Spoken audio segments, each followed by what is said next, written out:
sports talk is Mad Dog Sports Radio, where your voice is heard all day long. I couldn't wait to get into the truck, turn on 82. Sharing the thrill of victory. The joy, the jubilation. I can't stop smiling. And the agony of defeat. When is this franchise going to realize people really care about this? Passionate sports fans call 888-MAD-DOG-6. You gotta love sports. Mad Dog Sports Radio, Channel 82, or anytime on the Sirius XM app. The Blue Jays are in flight, leading 3-0. Blue Jays fans, this is Ross Atkins, and you're listening to Blue Jays Baseball on Sirius XM. Different. This slams a ball to right field, way back, way gone. Is Toronto Blue Jays baseball. Low rounding and heading for second, the throw. In time on the Sportsnet Radio Network. Unfortunately, it turned out to be a weekend to forget for the Blue Jays, coming off a series win over the Orioles.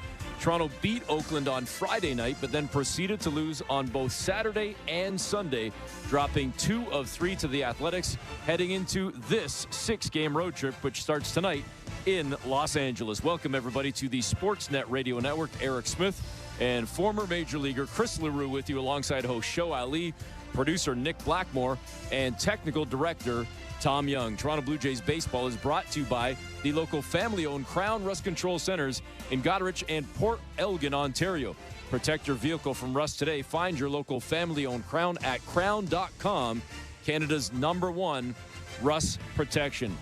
Bowden Francis takes to the hill for the Jays today, facing Davis Daniels of the Angels. It's Toronto and Los Angeles. And the first pitch is right around the corner. You're listening to Blue Jays Baseball, streaming on the Sportsnet app, sportsnet.ca, and across the Sportsnet Radio Network. Timber Mart is Canada's building center, a solid neighbor to call upon when you've got a job to do. Your dependable home improvement store that offers the added value of Air Miles reward miles with every purchase of $15 or more. Visit timbermart.ca. At Crown Rust Control Center, protection runs deep because every Crown Rust Control Center is owned by a local family who cares beyond business. Your Crown Rust Control Center is 100% committed to their product, to you, to their community, which is your community. Protecting you and what matters to you is equally important as protecting your vehicle. Did you know your vehicle rusts faster in warm weather? Protect your vehicle today. For a special summer offer, find your local family-owned Crown Rust Control Center at crown.com. If you're looking for a fun day, did you know the day before Monday? Junior J Sunday. You can paint your face. Come and meet Ace and run base to base. On Junior J Sunday. So many things to do. You can bring your crew and even mom and dad too. Junior J Sunday. Sundays are for Junior Jays. Get to the ballpark early to enjoy outdoor activities before continuing the fun inside while you cheer on the Blue Jays. If you're feeling the song, grab your dad or mom. Visit BlueJays.com. Junior J Sunday. Timber Mart always has plans to help you with your plans. Your home, your cottage, your garage, whatever needs your attention first, check the most visited spot on our website for ready-to-order plans to get the job done with Canada's Building Center. Visit timbermart.ca. The 2024 Training Camp Tour rolls on. Focus on the football, fellas. Focus, focus. And Sirius XM NFL Radio brings you down to the field for an all-access pass to your favorite team. You do your best to put yourself in position to get the result you want. From the preseason right through Super Bowl 59, hear every game on Sirius XM. Touchdown! Hear every stop of the 2024 Training Camp Tour on NFL Radio Channel 88 and the all-new Sirius XM app. Jays fans, this is George Springer, and you're listening to Blue Jays Baseball on Sirius XM. George Springer, airborne, snatches it out of the sky. You set for the Blue Jays and Angels. First pitch coming up in a few minutes' time, but let's put aside the weekend. I mentioned it off the top. It wasn't great on Saturday and Sunday. The Jays probably had visions of maybe sweeping or at least taking 2 of 3 against Oakland. Instead, the A's did just that. They took 2 of 3. Now the Blue Jays kind of limp into this road trip a little bit. The hit streak comes to an end yesterday for Vladimir Guerrero Jr. as well. It ends at 22 games. But let's find a positive, and this is a pretty darn good positive when you talk about a major league debut. Will Wagner, Chris, at second base tonight for the Blue Jays, batting 6th in the Toronto lineup as he gets set to make his debut wearing number 7 for the Jays. Well, this is especially cool for me to see because Billy Wagner was one of my favorite baseball players growing up, a guy that has 422 career saves, a career ERA of 2.31. But let's talk about Will Wagner. He was hitting .315 this season in AAA. He hit .337 last year in 3 different minor league stops in 2023. This is a guy that can hit. He's a lot like Spencer Horwitz. He takes a ton of pitches. He only had 37 strikeouts this season before getting called up. That is not a lot of strikeouts. A guy that takes a lot of good pitches. He has a good approach up there. Of course, his father taught him a little bit about baseball, a lot like Vladimir Guerrero Jr., Bo Bichette, Kevin Biggio, and now, of course, Will Wagner. I'm very excited to see what he can do.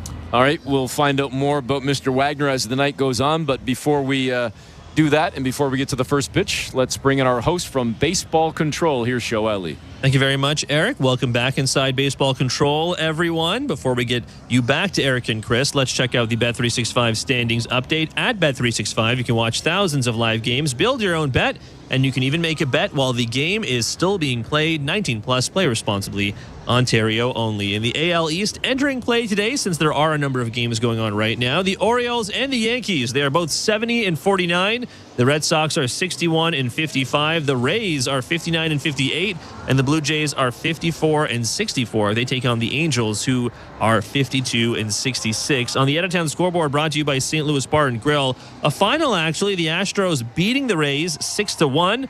Elsewhere, some games in the AL East going on right now. The Red Sox were leading the Rangers 3-1, but Corey Seager belting a 2-run shot, is 26th of the season. The Rangers and Red Sox now tied at 3, and the Yankees trailing the Chicago White Sox on the south side of Chicago.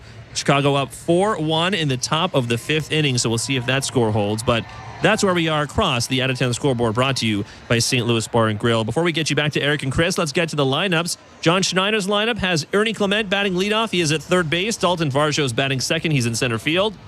It's another DH day for Vladdy. He is batting third. Spencer Horwitz is batting cleanup at first base. Alejandro Kirk is catching, batting fifth. Batting sixth, as Eric and Chris spoke about, Will Wagner making his debut. He's at second base. Leo Jimenez is batting seventh. He's at shortstop. Joey Loperfido is batting eighth. He's in left field. And Stuart Baroa is batting ninth. He's in right field. Bowden Francis pitches for the Blue Jays. For the Angels, Nolan Shanuel is batting leadoff at first base. Zach Neto is at short. He is batting second. Logan O'Hoppe is catching. He is batting third. Willie Calhoun is DHing, batting cleanup. Taylor Ward is in left field, batting fifth. Anthony Rendon is at third. He is batting sixth. Batting seventh, our old pal Brandon Drury. He's at second base. Mickey Moniak is in center field, batting eighth. And batting ninth is Joe Adell. He is in right field. Davis Daniel will hit the mound for the Angels. All right, we're getting close to first pitch, so let's get you over to the action. Here's Eric Smith and Chris LaRue. All right, thanks very much, Joe. Davis Daniel finishing his warm-ups right now as he will get set for Ernie Clement to lead things off. A rare off night for George Springer in this first of three against Los Angeles. So it will be, as Show just mentioned, Dalton Varsho in center with Stuart Baroa in right, Joey Loperfido in left. But again, Ernie Clement to lead things off for the Blue Jays. And Clement, certainly for arguably all season, Chris, but definitely over the course of the last month, 6 weeks, has been swinging a very, very good bat. Yeah, he's been good, and I think that I've said this a lot, obviously, to you, but he's a guy that I want in my lineup. He's a guy that I want on my roster. He always gives you a tough AB. I mean, he's going out. Look at it. He has the Asics shoes on. How many guys wear those Asics shoes? You never see that. He's just a great guy. Maybe it was volleyball. Well, he's a great guy to have on your roster, and he'll give you a tough AB every single time up there. I'm excited to see him at the top of the lineup. I like the fact that you're on your game with the shoes, though. Because I like to think I'm a bit of a sneakerhead, but you always are looking down at the cleats. And now I'm going to see that all night. Maybe it's because of the fact that the Jays are in the baby blues, and Ernie's got on bright white with the red stripes of the Asics. It really stands out as he takes the first pitch, ball one, coming in at 9:39 Eastern time.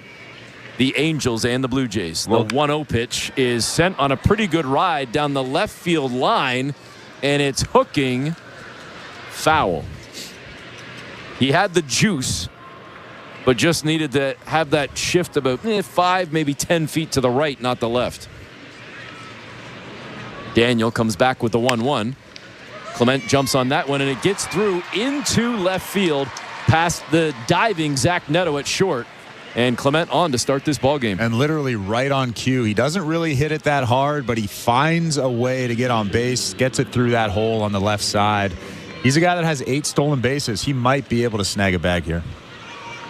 This brings up Dalton Varsho, the left-handed hitting center fielder for the Blue Jays. The left-on-right matchup against the righty Davis Daniel. With a man on first now, Clement just got there. Varsho stands in this number 2 spot. It's become almost a familiar place for him now for a handful of games. The new number 2 hitter in the Blue Jay lineup. And we were wondering if we might not see him in game 1 after he got hit on the side of the leg. We initially thought it might have been on the knee, Chris, but then as you saw later on the review, it looked like it might have got more of a fleshy, meaty part of the leg and didn't hurt as much, perhaps. He grounds out to second base. It's scooped up there by Brandon Drury, who throws over to first to record the out, but Clement moves up to second. So a runner in scoring position for Toronto with just 1 away. Yeah, not a great swing from Dalton Varsho, way out in front of that changeup, but more importantly, I think he was running down the line pretty comfortably, and that's a good sign for the Blue Jays. It brings up Vladimir Guerrero Jr. Since the All-Star break, number 1 in Major League Baseball in average and slugging percentage, and a whole lot more. Batting .319, and he takes the first pitch in for a strike ball, or he thought it was ball 1, but it's a strike on that inside edge. Vladdy's 22-game hit streak came to an end yesterday, and we'll look to get another one going right here and maybe cash in Clement from second. The 0-1 pitch is down low from Daniel. Missed with that slider, 1-1. He actually just got a pretty good ovation coming to the plate. I don't know if those are Blue Jays fans or just Vladimir Guerrero fans in general. The 1-1. High, inside, 2-1. Well, Dad used to play for the Angels. Maybe, a little bit of love for Vladdy Sr. and Jr. Just fans of the Guerrero family? Could be. Although Blue Jay fans do travel. The 2-1 pitch outside. They check down to first. And first base umpire Manny Gonzalez says Guerrero went. I don't think Vladdy liked that call. It's now 2-2. Kind of digging these Angels throwbacks, by the way. Yeah, they're sweet. They're, I believe, City Connect. I'm not totally positive. Oh, you're not going to hit me with the color scheme and everything else like you do with the Blue Jays? The 2-2 pitch, way high. Missed with the fastball, clocked at 91. Vladdy has pushed this to a full count. Clement at second. 3-2 count to Guerrero with Horwitz on deck. Just 1 away for the Blue Jays here, top of the first. And it's high as well. A free pass for Guerrero, 2 on with 1 away in the first. And Davis Daniel really doesn't have overpowering stuff. You'll see the four-seam fastball at about 92 miles an hour, almost 50% of the time. Then he mixes in a slider, a changeup, and a curveball. Pretty average stuff from Davis Daniel. This brings up Spencer Horwitz, batting .273 on the season, 5 home runs, 20 runs batted in 54 games. And the lefty digs in against the righty Daniel. First pitch looked a little low, but it's called a strike. Nestor Seja, the home plate umpire.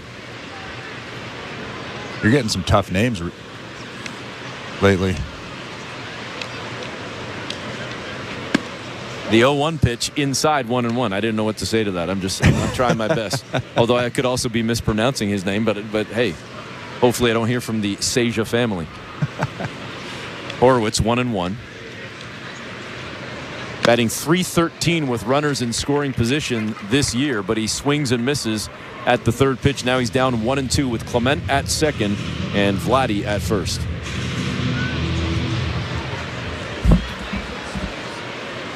Daniel looks in at the sign from Logan O'Hoppe. And now Horwitz steps out of the box.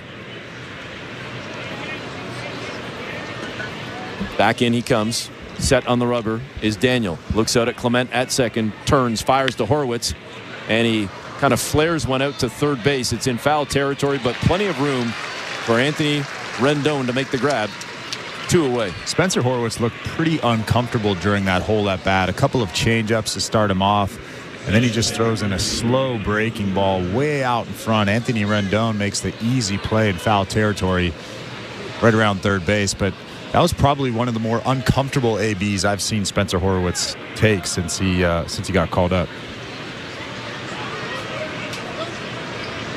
This brings up Alejandro Kirk, fifth batter in the Blue Jay lineup with 2 away and 2 on. Daniel, first pitch outside. Fastball no good, 1-0 count to Alejandro Kirk. Batting .244 entering action, but batting .359 over his last 12 games. Ahead in the count, 1-0. Daniel with the pitch. And that one caught the outside edge. Another fastball, 1-1.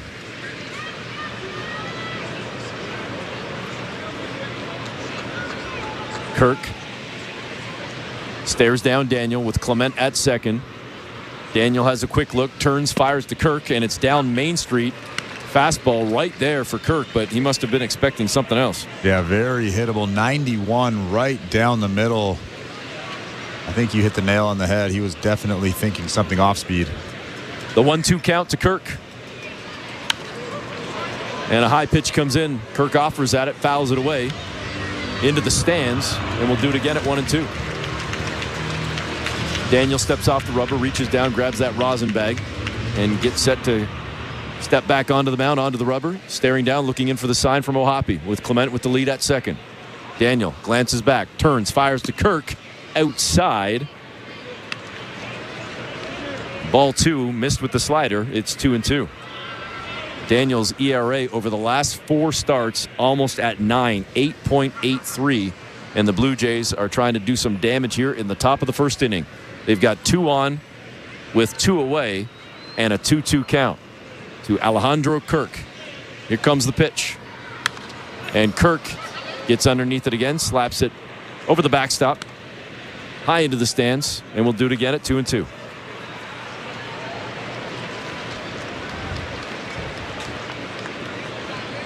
Already 21 pitches thrown for Daniel here in this first inning.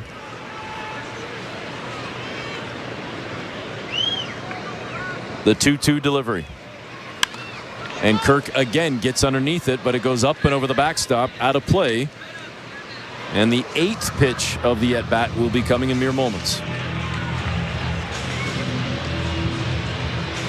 Blue Jays have 3 in Los Angeles before they then hop on the plane and head to Chicago for 3 against the Cubs at Wrigley. The 2-2 pitch. And that one a little bit outside. The fans were buzzing. They wanted it. And now the count is full. Well, Logan O'Hoppe wanted it. I think he did a terrible job framing that pitch. That's probably why Seja didn't give him that call. Brought it back maybe about a foot. The 3-2. And that one was also low and outside, but a whole lot closer. Alejandro Kirk does not like the call, but Davis Daniel gets the call, and his first strikeout strands 2 Blue Jays, and we head to the bottom of the first. No score. You're listening to Blue Jays Baseball, brought to you by your local family-owned Crown Rust Control Center, streaming at sportsnet.ca and the Sportsnet Radio Network.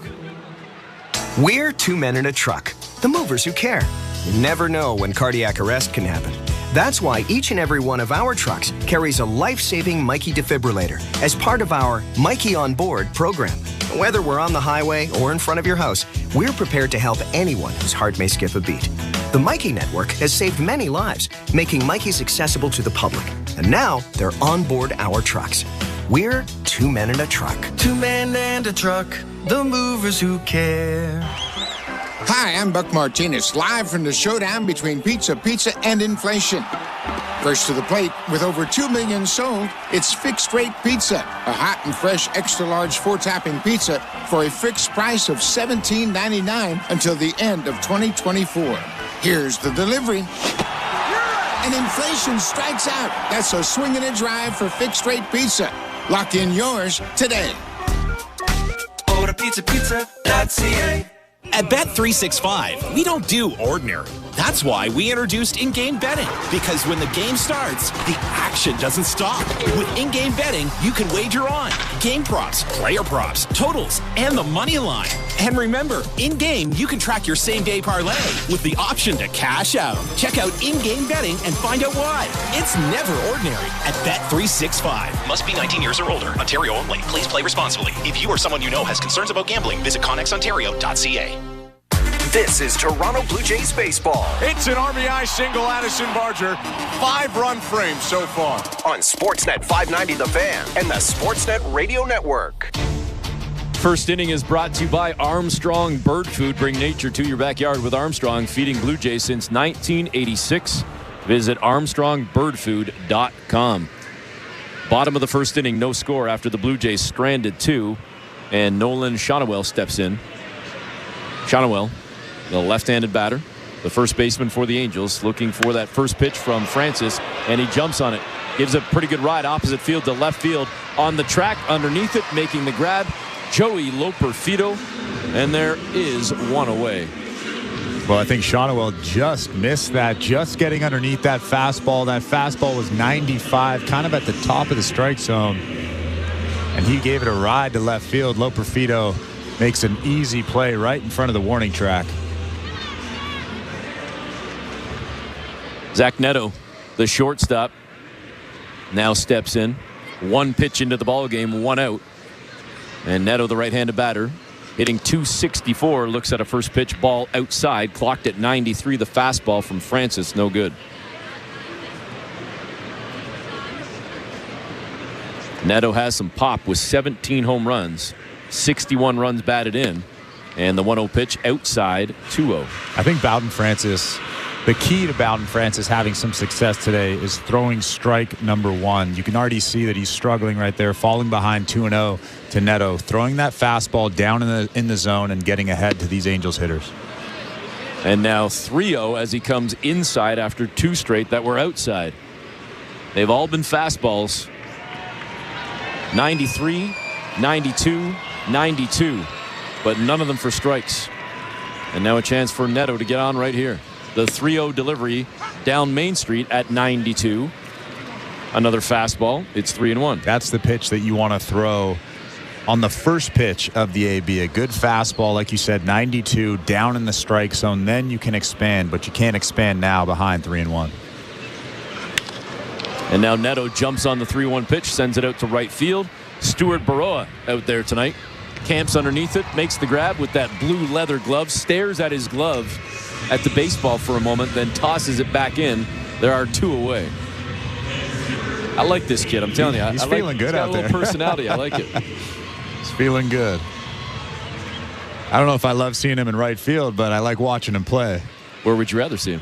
Well, George Springer needs to be out there. Okay, but if Baroa were in the lineup, where would you like to see him?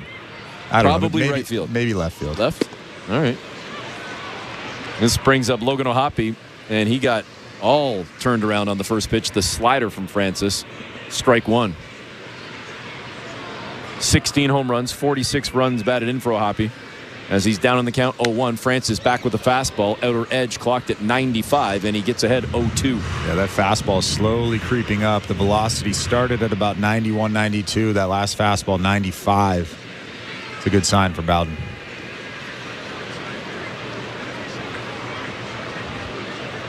Here comes the 0-2 pitch.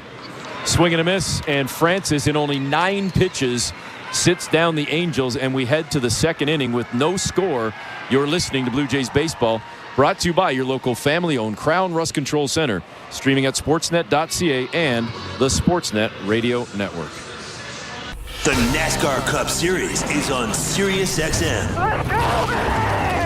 We're back on the track Sunday, 1:30 p.m. Eastern. It's the Firekeepers Casino 400 from Michigan International Speedway on SiriusXM NASCAR Radio Channel 90 in the car and on the all-new SiriusXM app. Get closer to everything that moves you wherever you are with the SiriusXM app. Let's make some smoke and drink some beer. Yeah! Nothing matches the passion, the excitement, the history-making moments of college sports. My goodness! And nobody takes you inside the greatest campuses and stadiums across the country like Sirius XM College Sports Radio. Listen to all of the play-by-play action, expert analysis, and in-depth interviews with your favorite team. No matter the season, we have something for you. Your home for all things college sports is on Sirius XM College Sports Radio, Channel 84. Feel the thrill of the Premier League on Sirius XM FC. Arsenal running riot. A quick-fire double from Chelsea. Hear every pulse-pounding moment. Haaland scores the hat-trick. Brilliant left-foot strike by Salah. What a goal by Marcus Rashford. From the world's most exciting league. Absolutely glorious from Tottenham Hotspur. Manchester United turn it round. All on your radio home for the beautiful game. If you like soccer, you are in the right place. The Premier League returns Friday on Sirius XM FC 157 and the all-new Sirius XM app. Fantasy football players, learn winning strategies right now on Fantasy Sports Radio to help you draft a winning team on Channel 87 and on the Sirius XM app. Sportsnet Radio Network. Welcome back. Eric Smith and Chris LaRue with you. Top of the second inning and the Major League Baseball debut of Will Wagner. His first at bat, and he jumps on the first pitch and rips one into right field in the gap in right center. He's coming around first. He's into second with a stand-up double. What a night already for Will Wagner. A double to start his career. Well, that didn't take very long. One pitch, one hit for Will Wagner. 91 on the inside part. He turns and rips that thing into the gap in right field. Blue Jays will collect that baseball, and they'll get a authentication on that thing. Will Wagner, what a night already. You said it. And somebody out there in Blue Jay land is now turning off the radio and or the TV, jumping in the car, and going to get the number 7 Will Wagner jersey. This kid's going to be a star, and you certainly hope that he turns out to be one heck of a player for the Blue Jays. What a sweet-looking swing that was. Runner in scoring position now for the Blue Jays to start this second inning as Leo Jimenez steps in. First pitch was a called strike. Second pitch, a ball. Even in the count now, 1-1. And like I said before the broadcast, he was hitting .307 this year in AAA, and he hit above .320 last year in the minor leagues. He is a hitter, a lot like Spencer Horwitz. Tell you the other thing I like, both lefties. Yep. If we even throw a guy like Addison Barger into the mix as well. Finally, the Blue Jays bringing in some more lefties. Addison Barger is an incredibly different hitter. I'm not saying he's the same. I'm saying he's a left-handed bat. He's a left-handed bat. He's power. He's wild. But I'm just saying I like the fact that he hits from the left side. Leo Jimenez hitting from the right side just struck out, chasing a pitch that was way outside, one away. I actually do like Addison Barger. He's come a long way since the beginning of this season, and he's starting to figure out the major leagues a little bit. But I love Spencer Horwitz, and obviously, from what I've seen from Will Wagner, I love him as well. Addison Barger just needs to learn a little bit from those two guys. Another lefty, Joey Loperfido, steps up right now. Another one of the young acquisitions for the Blue Jays back at the trade deadline. First pitch outside from Davis Daniel. Daniel got out of trouble in the first. He gave up the leadoff hit to Ernie Clement. Clement ended up at second, but he was stranded there. It was a leadoff double for Wagner. And will he get stuck there? We shall see. Loperfido sends one deep out into left center. Camping underneath it is Mickey Moniak, who makes the grab, tosses it back in, and quickly 2 away. Well, we've been talking about Will Wagner so much. We're going to talk our way into a scoreless inning. The Blue Jays are going to strand Will Wagner at second base. He hit that leadoff double. They need to get him around to score. So after the strikeout to Jimenez, Loperfido flying out moments ago, it brings up Stuart Baroa, the switch hitter batting from the left side. Baroa, the number 9 hitter, and the first pitch a little bit low, no good on the fastball from Daniel. 1-0. Baroa batting 143 in 17 games, has just 1 run batted in. Would love to make it 2 right here with Wagner out at second. After that leadoff double. Eric Smith and Chris LaRue in the Timbermart broadcast booth. A 2-0 count to Baroa is high. 3-0. Man, he's got a ton of swag, shaking his head after that high fastball. He's almost got the Soto shuffle when a pitch isn't to his liking. I love what I see from him.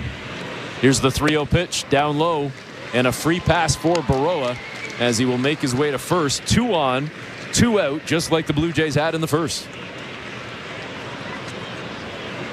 Top of the order we go with Ernie Clement.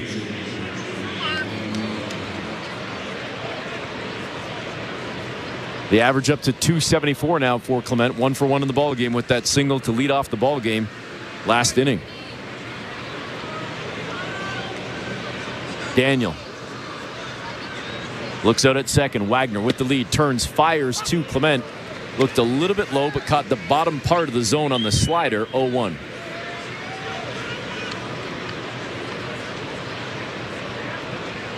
Daniel takes a deep breath, fires, and Clement sends it out to right field. But this should be a catch for Joe Adelt, and it is, and that will do it. The Blue Jays strand 2 more, and we go to the bottom of the second, no score. You're listening to Blue Jays Baseball, brought to you by your local family-owned Crown Rust Control Center, streaming at sportsnet.ca and the Sportsnet Radio Network. We're 2menintruck.ca. We've got lots of men and lots of trucks, so get ready to be moved. Think 2menintruck.ca. So when you gotta move, I'll move them day. Think 2menintruck.ca. Cause all of us movers are not the same. So that's our company name, 2menintruck.ca. We're lots of men with lots of trucks, so give us a call today.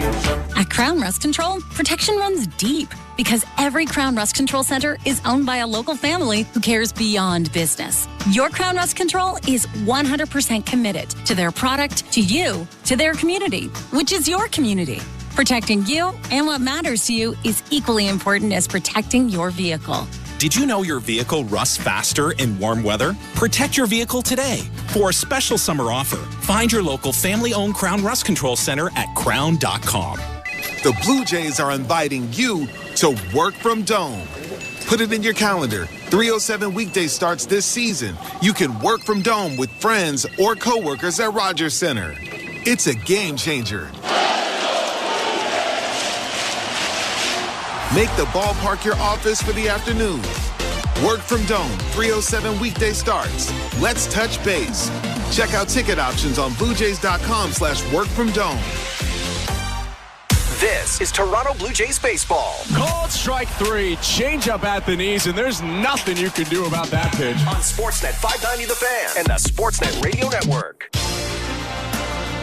Welcome back, Eric Smith and Chris LaRue with you. Second inning is presented by Bet365. At Bet365, you can bet live in-game on game props, totals, and the money line.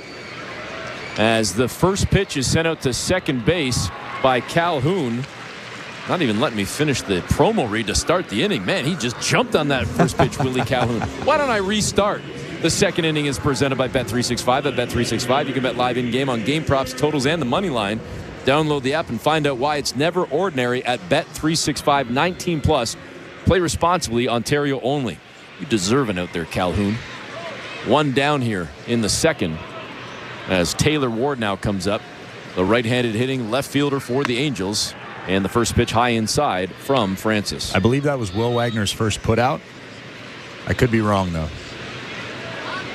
It was. Okay. First inning, it was a fly out to left, fly out to right, and a strikeout. And a long foul ball down the right field line from Taylor Ward. Count now even at 1-1. So he's got a double, a putout, all in the first 2 innings. Inning and a half. Sorry, Mom. Here comes the 1-1 pitch.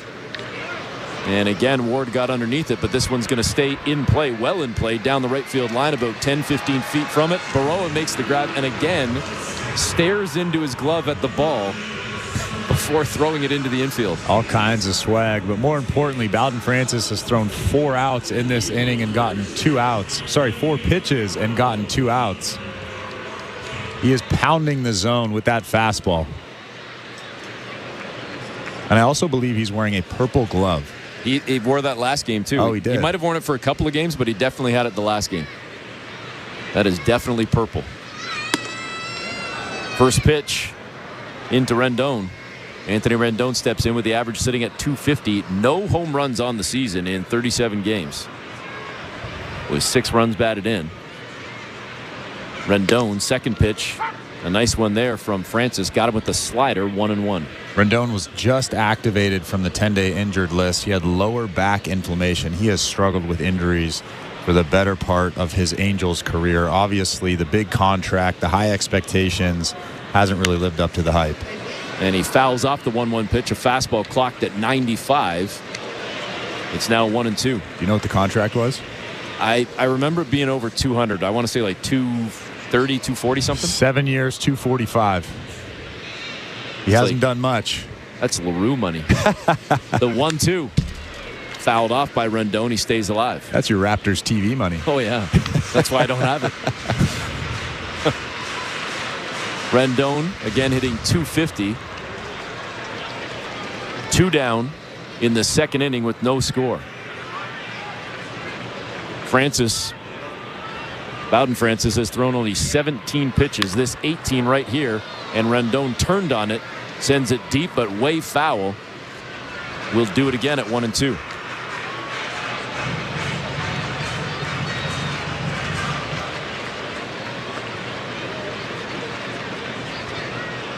Francis looks in at the sign from Kirk. And that one down low. Nice block from Kirk. In fact, it actually hit his chest protector, bounced up, and got wedged between his neck and his mask. Didn't seem bothered by it. Pulls it out, tosses it aside, and now gets set for the 2-2. He doesn't really seem to be bothered by much. Even if that did hurt, you almost expect him to just kind of throw the ball away and not really react to it. He doesn't really seem phased. You're right. Pretty laid-back dude. Alejandro Kirk. Rendon fires one out to first. Backhand stab by Horwitz with the toss to a covering Francis to record the out, and that will do it. Angels go down in order yet again. We head to the third. No score. You're listening to Blue Jays Baseball, brought to you by your local family-owned Crown Rust Control Center, streaming at sportsnet.ca and the Sportsnet Radio Network. Hi, I'm Buck Martinez, live from the showdown between Pizza and inflation. First to the plate, Pizza's big hitter, fixed rate pizza. An extra large 4-topping pizza for a fixed price of $17.99 until the end of 2024. I dare say, folks, inflation stands no chance against this all-star. Here's the delivery. And inflation strikes out. That's a swing and a drive for fixed rate pizza. Lock in yours today. Order pizza.ca. We're 2 men and a truck. So, you're moving to a new home, and all that's left to do is to call a mover you know you can trust. Well, naturally, you think 2 men and a truck, since you know they have lots of men and lots of trucks. They'll wrap, pack, and move everything you own. With a 96% referral rating and the professionalism you can trust, the choice is simple. For a free in-home estimate, call today. We're 2 men and a truck. 2 men and a truck, the movers who care. At Bet365, we don't do ordinary. That's why we introduced in-game betting. Because when the game starts, the action doesn't stop. With in-game betting, you can wager on game props, player props, totals, and the money line. And remember, in-game, you can track your same-day parlay with the option to cash out. Check out in-game betting and find out why. It's never ordinary at Bet365. Must be 19 years or older. Ontario only. Please play responsibly. If you or someone you know has concerns about gambling, visit connexontario.ca. Hey, this is Dalton Varsho. You're listening to Toronto Blue Jays Baseball on the Sportsnet Radio Network. Ready or not, here I come. Getting set to start this third inning, top half of the third inning. Blue Jays and Angels, no score. As Dalton Varsho leads things off. And a nasty looking pitch right there from Davis Daniel, in for a strike. Got him with the curveball. 0-1 count. Varsho looks at the next one outside. Ball 1-1. Daniel has now thrown 40 pitches here. Top of the third inning, no score.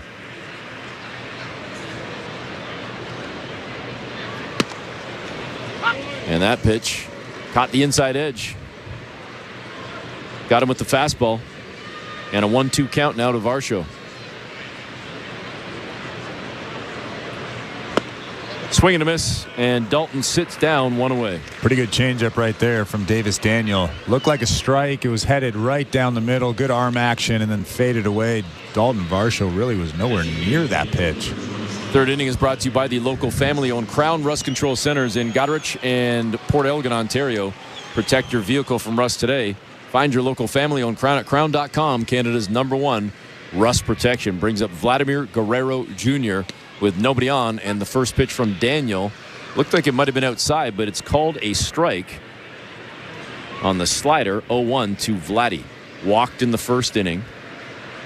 23 home runs on the season. The average sitting at 319 as the 0-1 pitch is down low. It's 1-1.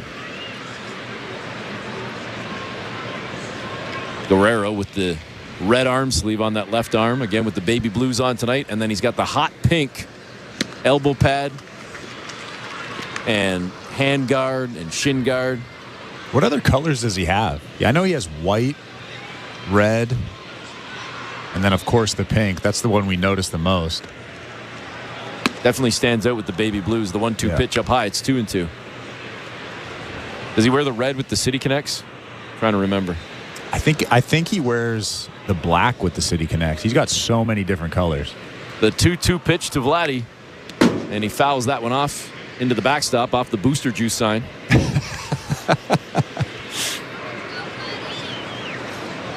I guess they just got a free plug. They did used to do some promos with Jose Batista. I remember going in there to get a juice from time to time and staring at Batista's mug. The 2-2 pitch down low, 3-2. I wonder if that got them some sales. Probably. Yeah. Jose actually did a Raptor broadcast with us once. Did a full quarter. 3-2 pitch, and Vladdy jumps on it, rips it to left field, and it's over the head of Taylor Ward. I don't know what happened to him there. It looked like he had a beat on it, and then I don't want to say he gave up, but it certainly looked like he gave up as he let it go, played it off the wall, and Vladdy is standing at second. Well, that actually wasn't a terrible pitch from Daniel. It was a changeup, a right-on-right changeup. They wanted to get it down and in, and they did. Vlad just drops the barrel, goes down and gets it, and rips it over the head of Taylor Ward in left field. I don't think he gave up on it. I think that ball just kept going and going and going. So another runner in scoring position for the Blue Jays. Another man on second, as they have had in every inning thus far now. And they haven't been able to cash anybody in. No score here. Top three, 1 out. Spencer Horwitz down in the count, 0-1.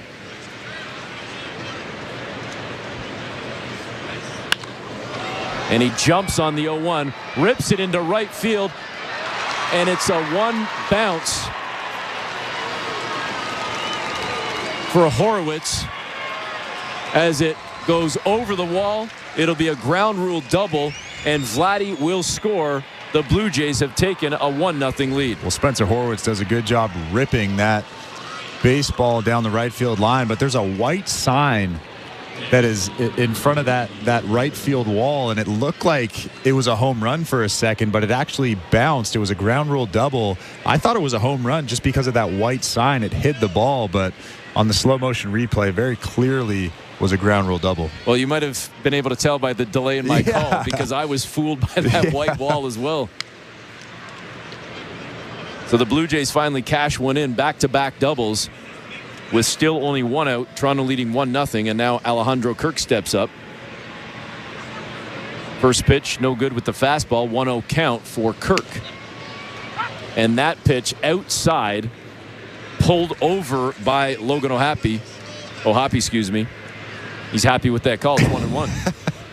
Well, somebody has to have a talk with O'Happy and teach him how to well, he got frame the call. Baseballs. Oh, that is so much movement back there. Here's the 1-1. Outside, 2-1. Alejandro Kirk, obviously one of the best at framing. He's probably looking at that thinking, what are we doing back there?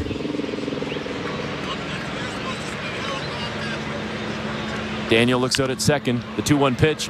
And Kirk tried to turn on one, just missed it, foul down the left field line.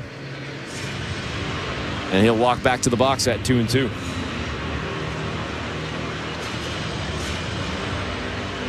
Blue Jays leading 1-0 now,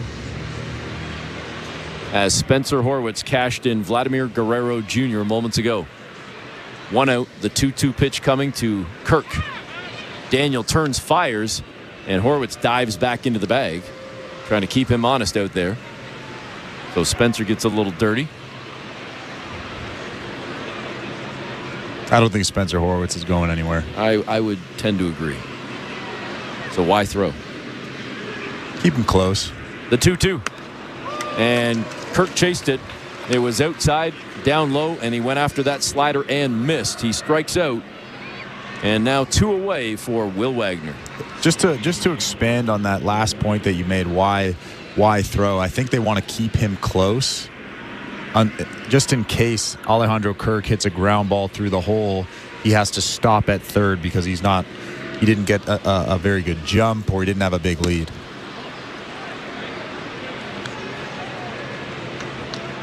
Wagner looks at the first pitch, and the changeup no good. 1-0. Doubling in his first at bat on the first pitch with his first career hit, looking for another one right here, and kind of a half swing, 3/4 swing.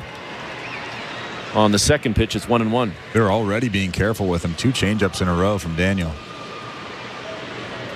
With Horwitz at second, got a decent lead. The 1-1 pitch to Wagner, swing and a miss. With the curveball, it's 1-2.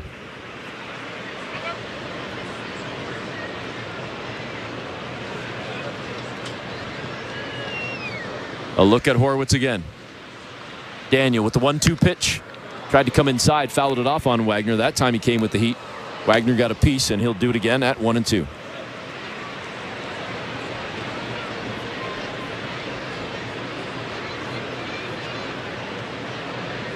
Wagner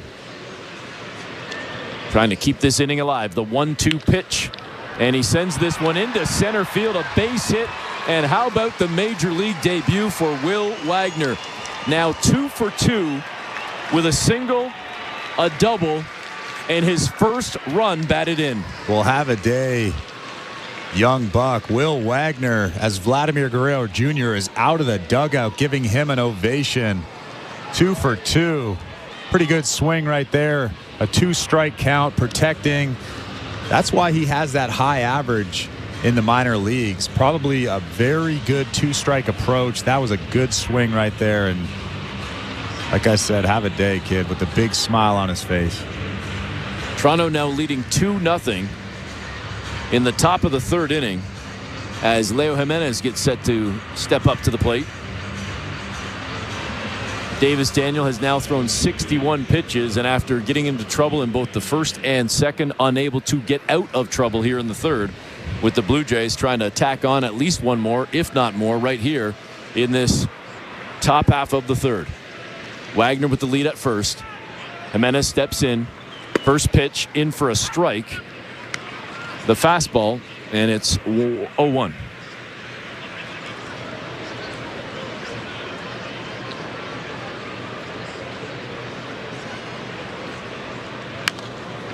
And now Jimenez jumps on the 0-1 pitch, sends it high and foul up and over the backstop. Down in the count, 0-2. So Will Wagner in the first 3 innings, 2 for 2, a double, a single, an RBI. He's probably got 3 more ABs. You think he can get a triple and a homer?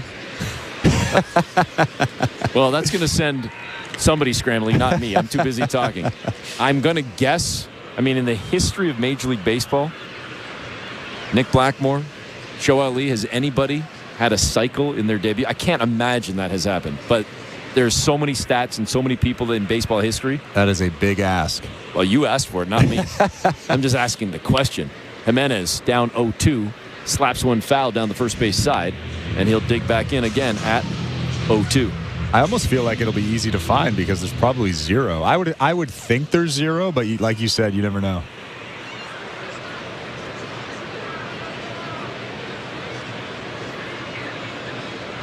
The 0-2 pitch, and Jimenez gives it a pretty good ride to center field. It's back at the wall, and it's gone. Leo Jimenez just hit his first career home run And Mickey Moniak just missed making an incredible catch as he throws his glove in frustration as Leo Jimenez hits a 2-run shot to give the Blue Jays a 4-0 lead.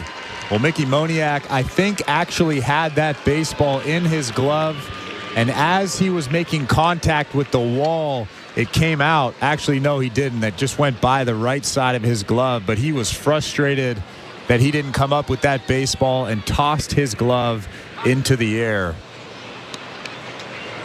Big moment for Leo Jimenez. So the Blue Jays now lead 4-0 here in the third inning as Joey Loperfido comes up and he fouls off the 0-1 pitch. It was a curveball called strike on the first one, and he just got a piece of that changeup moments ago. Now down in the count 0-2. A lot of cool things happening in Anaheim tonight. Certainly between Wagner and moments ago, Jimenez. Loperfido would love to get in on the action right here, down 0-2, and he strikes out to end the inning. But the Blue Jays score 4 as we head to the bottom of the third. 4-0 Toronto. You're listening to Blue Jays Baseball, brought to you by your local family-owned Crown Rust Control Center, streaming at sportsnet.ca and the Sportsnet Radio Network. Embrace the power. That is bold. And speed of the NTT IndyCar Series on SiriusXM. You got it. Wins the Indy 500. The season rolls on Saturday night at 6 Eastern at Worldwide Technology Raceway just outside St. Louis. Good job, buddy. From the green to the checkers. Flies under the twin checkers. Hear every thrilling lap live on IndyCar Nation Channel 218, NBC Sports Audio Channel 85. Alex Palou. Thank you so much. And on the all-new SiriusXM app. Be the most informed player in your fantasy football league by listening to the experts on Fantasy Sports Radio. I want to thank you guys for making me a better fantasy player. Hear player rankings, position breakdowns, and expert drafts. There is no bigger value today than Dak Prescott. Going deep down the right side. Got a man. Caught. Touchdown Cowboys. The road to a fantasy football championship begins with Fantasy Sports Radio. Channel 87 in the car and on the all-new SiriusXM app. This is Dave LaGreca, creator of the biggest pro wrestling show on the planet, Busted Open. Don't miss myself and my Hall of Fame cast and crew as we break down every story in and out of the ring and talk to the top names in the business, like the legend himself, The Undertaker. I'm actually glad to be on a real show. Catch Busted Open live every day from 9 to noon Eastern on SiriusXM Fight Nation, channel 156, and on the SiriusXM app. In season or out of season, the #1 place for college sports is SiriusXM College Sports Radio, channel 84. Cast booth Timbermart has someone on deck to help you with any home improvement projects. Before you begin renovating, visit the team at Timbermart. They've got the know-how to make sure you come out swinging on your next project. Timbermart, Canada's building center. Bowden Francis now pitching with a 4-0 lead, and he has already looked solid in this ball game, sitting down the first 6 hitters and now first 7 hitters of the ball game, as Brandon Drury just flew out to start this third inning. A fly out to right field. There's one away. Again, Bowden Francis pounding the strike zone. He's thrown 21 pitches in 2 1/3 innings. That's pretty efficient, especially for Bowden. This brings up Mickey Moniak. Moniak, just a couple of minutes ago, we documented in center field, showing the frustration after narrowly missing or what would have been a beautiful catch, jumping at the wall and just missing the Leo Jimenez home run, and he tossed his glove up in the air in frustration after the fact. We'll see what he can do right here as he jumps on the 0-1 pitch, gives it a ride to right field, back at the wall, and it's gone.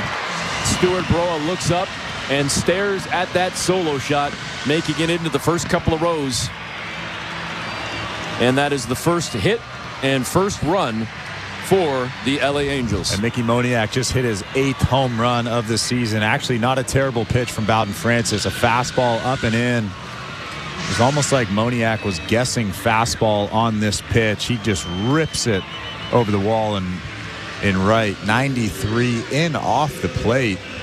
Pretty tough pitch to get to. So it's now 4-1 Toronto. Again, Francis had sat down the first 7 batters of the ball game, but the solo shot right now, the first run and the first hit of the ball game for the Angels. It brings up the number 9 hitter, Joe Adell, the right-handed batter, playing in right field. And the first pitch, ball 1, curveball clocked at 73. Adell batting .204 on the season as Francis turns, fires, and strike 1, 1-1, got him with the slider. .204, but 17 homers, 53 RBIs. A little bit of pop. Certainly for the number 9 hitter in 108 games. Here comes the 1-1 delivery. And a big heater right there, clocked at 93. Adell missed that one. It's 1-2.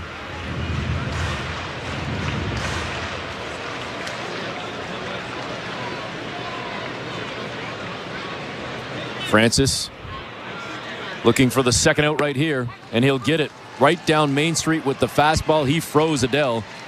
Clocked at 95. A strikeout looking 2 away. That was a great pitch. Not a great 2-strike pitch. A little bit too much over the plate. But he definitely froze Adell. Adell was thinking something out of the strike zone, and that was a good pitch. 95 at the bottom of the strike zone. Top of the order we go. Nolan Shonowell steps in. Flew it to left field in his first at-bat back in the first inning. 0 for 1, batting .247 on the season. And the first pitch, the splitter, no good. It's 1-0. Shonowell gets set. Francis delivers down low. Missed again with that second pitch. The splitter, it's 2-0.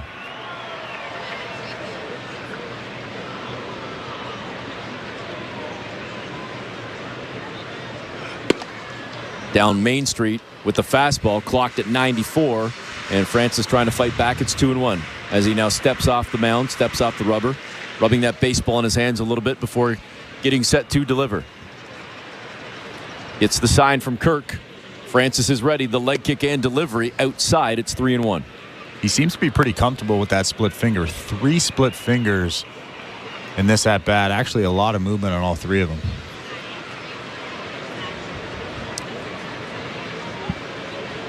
Here comes the 3-1 pitch. And nicely placed in there. I'm not sure what Shonowell was thinking. I mean, that was easily a strike. And he turned and tossed the bat. And he did just acknowledge the home plate umpire, Nestor Seja, and says, my bad, my bad. As he picks up the lumber and digs back in. Here comes the 3-2 pitch as the Blue Jays try to get out of this inning with this 4-1 lead. Fouled off by Shonowell. Will do it again at 3-2.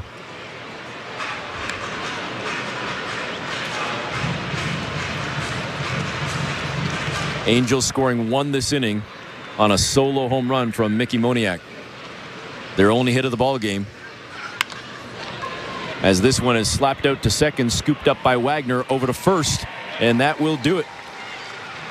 4-1 Toronto leads as we head to the 4th inning. You're listening to Blue Jays Baseball, brought to you by your local family-owned Crown Rust Control Center. Streaming at sportsnet.ca and the Sportsnet Radio Network. The biggest names in NASCAR talk are now with SiriusXM. Hey, this is Denny Hamlin, host of Actions Detrimental, driver of the number 11 Toyota for Joe Gibbs Racing, and co-owner of 2311 Racing. Join me and my co-host Jared Allen every Monday for a recap of each NASCAR race from the driver's seat. We'll break down how my race went and hopefully ending in victory lane. Hear Actions Detrimental plus every incredible podcast from Dirty Mo Media right now on the SiriusXM app.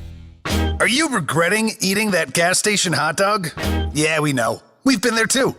This is a message for baseball fans like you. Did you know that you get a channel that's talking baseball 24/7 as part of your SiriusXM subscription? What? Our lineup includes shows hosted by former big leaguers and executives. Plus, you'll hear from 17 managers each week. MLB Network Radio is on SiriusXM Channel 89, or just search MLB Network Radio on the SXM app. SiriusXM Sports. We're more than just a game.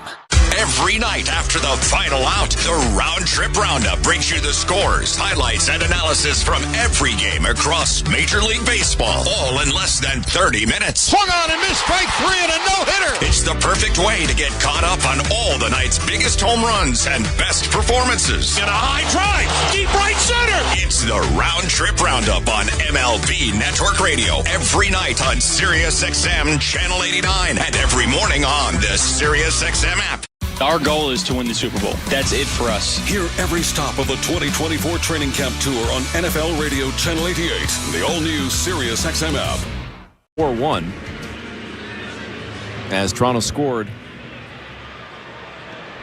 all of their runs in the last inning. And they'll look to pick things up again right here with Stuart Burrow leading things off, the number 9 hitter for the Blue Jays. The switch hitter from the left side, Davis Daniels still in the ballgame. Burrow jumps on the first pitch and skies it out to shallow left field. And in to make the grab with ease is Taylor Ward, one away. So the Angels are doing a giveaway on Friday, September 13th. They're doing a baseball hat with the Angels logo and the Anaheim Ducks logo merge. I like that.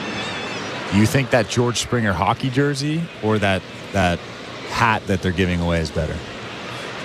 Got to see the hat because the jersey is pretty sweet.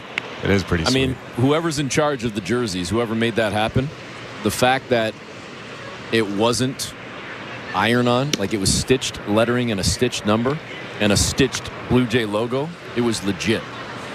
And you got 4 of them. Right. Fans are coming for you. The 1-1 pitch to Ernie Clement, top of the order, is down low in the dirt. 2-1, Clement ahead in the count. Daniel with the pitch, and he came high with that one, fouled off by Clement. It's 2-2. Fourth inning is presented by Bet365. Download the Bet365 app for today's baseball odds and find out why it's never ordinary at Bet365. 19 plus. Play responsibly. Ontario only.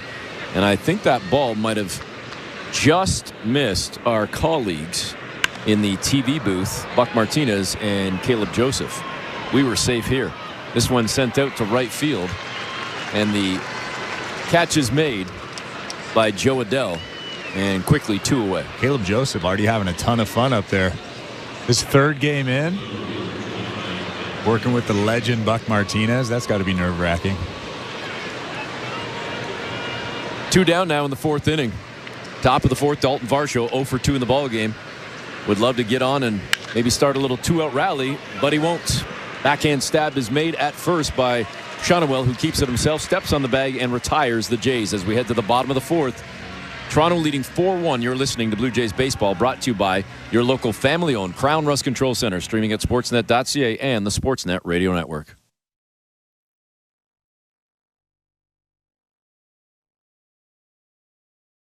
So, you want to be a Looney Dogger, eh? Every Tuesday Blue Jays home game is Looney Dogs Night, presented by Schneider's. Grab $1 hot dogs from various concession stands around Rogers Center. Plus, stop by the Schneider's Porch, your hot dog headquarters. The destination for a one-of-a-kind hot dog experience with excellent ballpark views. So, whether you're the relish ringleader or 7th-inning snacker, no Blue Jays game is complete without hot dogs. Don't miss out on this delicious deal. Looney Dogs Night, presented by Schneider's. For tickets, visit BlueJays.com.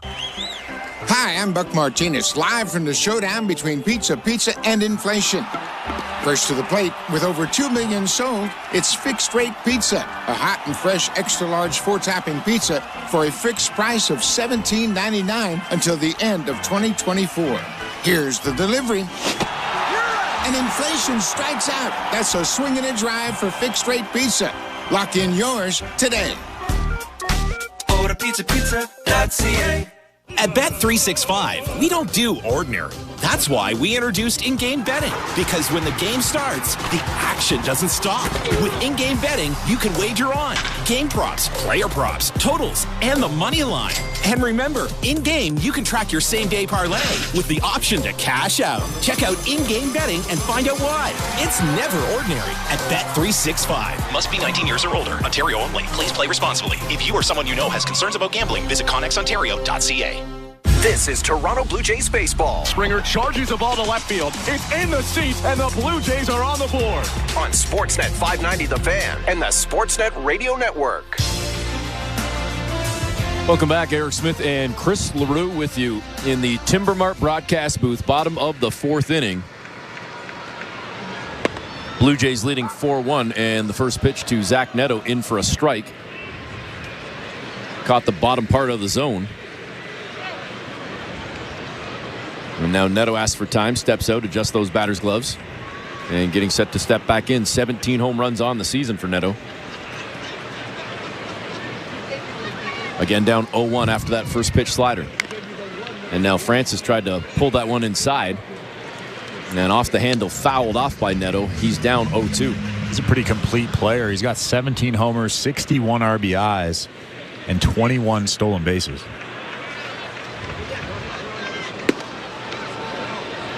And he had to twist and contort out of the way of that inside pitch. Now 1-2. Zach Neto, the Angels shortstop, looking to get on here to start this fourth inning with his team down by 3. And he sends one foul, ripped it down the third base line. It ricochets off the wall, picked up by the ball boy. And he will dig back in, again down in the count, 1-2. Blue Jays up 4-1 here, bottom of the fourth. First game of a 6-game road trip, the first of 3 against the Angels. And Francis tried to come back with a pitch outside, tried to fool Neto with that one, but no such luck. Neto held off. 2-2.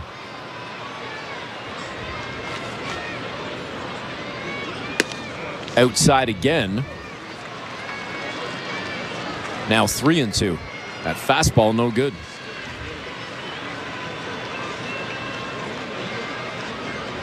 Francis just threw his 40th pitch.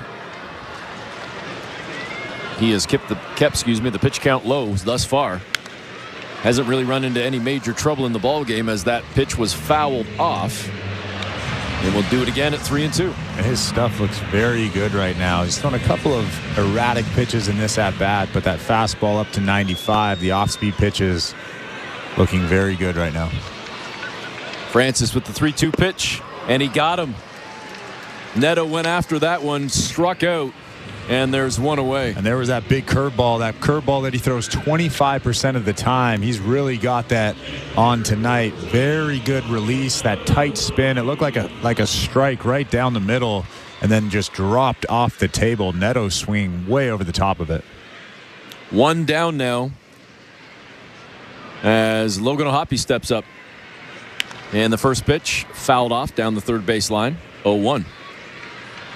The St. Louis Bar and Grill out-of-town scoreboard. Devilishly good St. Louis Bar and Grill since Toronto first raised the trophy in '92.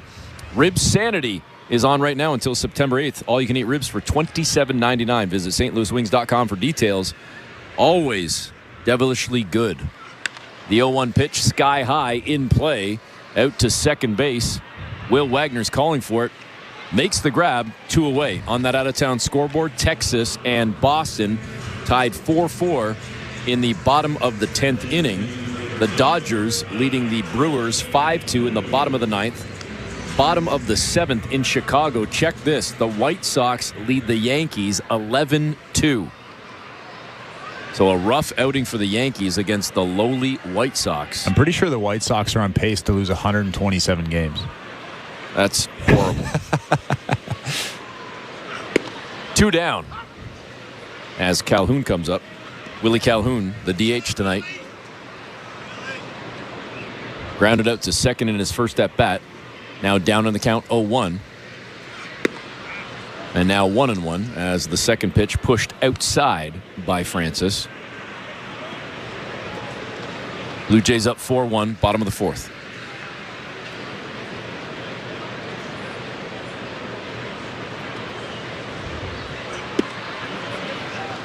And that third pitch, no good, down low, well low, 2-1. He's really leaning on that split finger to left-handed hitters tonight. He's thrown 6 or 7 just to 2 lefties. Came back and tossed it right down Main Street, 2-2.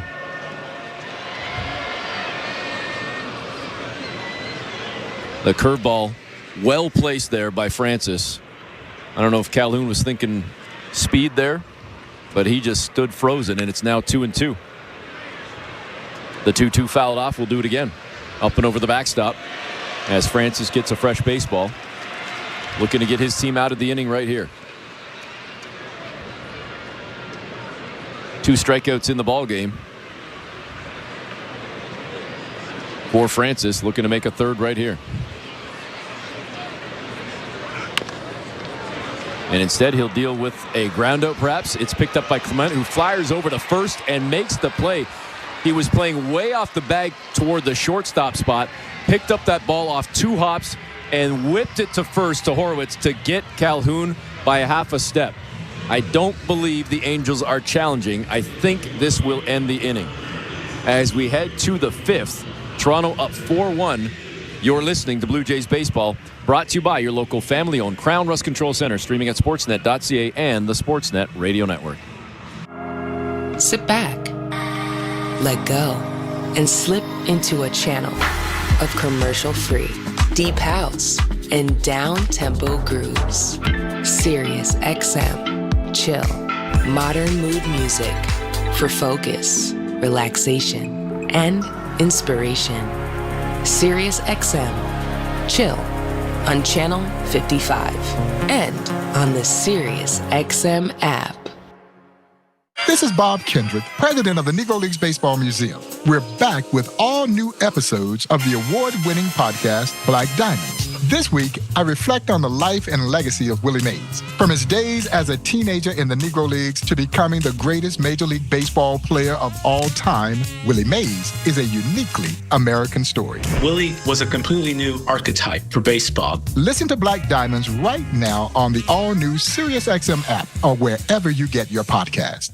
When you want to hear the biggest names in the SEC, you tune in to Channel 374. Texas quarterback Quinn Ewers. I knew something had to change because that was not the season that I wanted to have. Too many ups and downs. I wanted to be more of a consistent player. Got started with cutting off the mullet, being straight business. You know, they talk about party in the back, business in the front, whatever it is. So it was time to just be strictly business. Eliminate all the party. Yeah. Right. Strictly business. And, that was step one for me. Catch the show every weekday from 8 to 11 a.m. Eastern. 24/7, 365 coverage of all things NASCAR. All things NASCAR happens exclusively on SiriusXM NASCAR Radio, Channel 90. Sportsnet Radio Network. The 5th inning is brought to you by Desjardins Financial Group. Desjardins awarded another 150 grants worth $20,000 each to entrepreneurs across Canada. See how Desjardins cheered on small biz at goodsparkgrants.ca. That's Mr. 5th inning, Chris LaRue. As Vladimir Guerrero Jr. steps up to lead off this 5th inning. And Vladdy, after a double in his last at bat, tries to jump on the second pitch right here, gives it a ride out to left field, but on the run to make the grab is Taylor Ward. There's one away. That was just a little slider off the plate. Vlad got it off the end of the bat. You could see just how upset he is with himself. Normally doesn't swing at that pitch. Not a good pitch to swing at, but an easy fly ball to Taylor Ward out in left field. Brings up Spencer Horwitz, who had a double in his last at-bat as well. First pitch was high, but in the zone. And it's a strike one to Spencer Horwitz. After that fastball, Daniel comes back and misses. Ball one. The changeup no good. 1-1 count. Horwitz swings at that next pitch on the 1-1, sends it out into left field. And was that a fair ball or not? If it missed, it didn't miss by much. It hit the base of the wall, and I thought it was on the right side of the pole. Well, by the reaction of Spencer Horwitz, he's not really arguing. I feel like that was a foul ball. But from where we're sitting, that looked like it could very well be fair. You're right. It hit the base of that wall. We didn't really see the chalk fly or anything, but nobody's arguing. Definitely a foul ball. I want to see that one again just for the heck of it. We didn't see the chalk fly because I didn't think it hit the chalk. I thought it hit the wall on the right side of the pole. Huh. Horwitz just fouled off a 1-2 pitch as he gets set to dig back in, but beforehand, Nestor Seja has to come out and pull out the little broom, little sweeper, and do some cleaning. That was so annoying when you were an umpire in Little League because kids would step on the plate all the time and drag their feet across. You were constantly doing work back there. This one sent up the middle, but the Angels had a little bit of a shift on as Neto, the shortstop, was almost right behind second base. He scoops that up from Horwitz, throws to first, gets Spencer, and quickly 2 away. The out-of-town scoreboard brought to you by the St. Louis Bar and Grill. No score in San Diego in the top of the 5th inning between the Pirates and the Padres. Bottom of the 4th, no score. San Francisco hosting Atlanta as Alejandro Kirk comes up and hits a base hit to right field to hopefully start a 2-out rally for the Blue Jays. How about that matchup in San Francisco?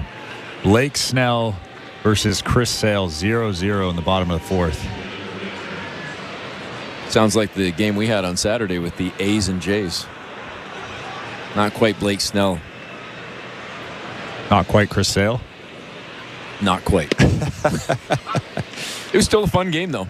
Yeah. And I'll tell you, all joking aside, when we think about what we saw from Yariel Rodriguez on Saturday and what we're seeing thus far from Bowden Francis, you've got to be pretty happy if you're the Blue Jays with what you're getting from these guys. Yeah, well, I think both of those guys have the potential to be good, reliable starters. I think Bowden Francis will probably be that long guy in the bullpen next year, but Yariel Rodriguez, that's the guy that I'm pretty excited about.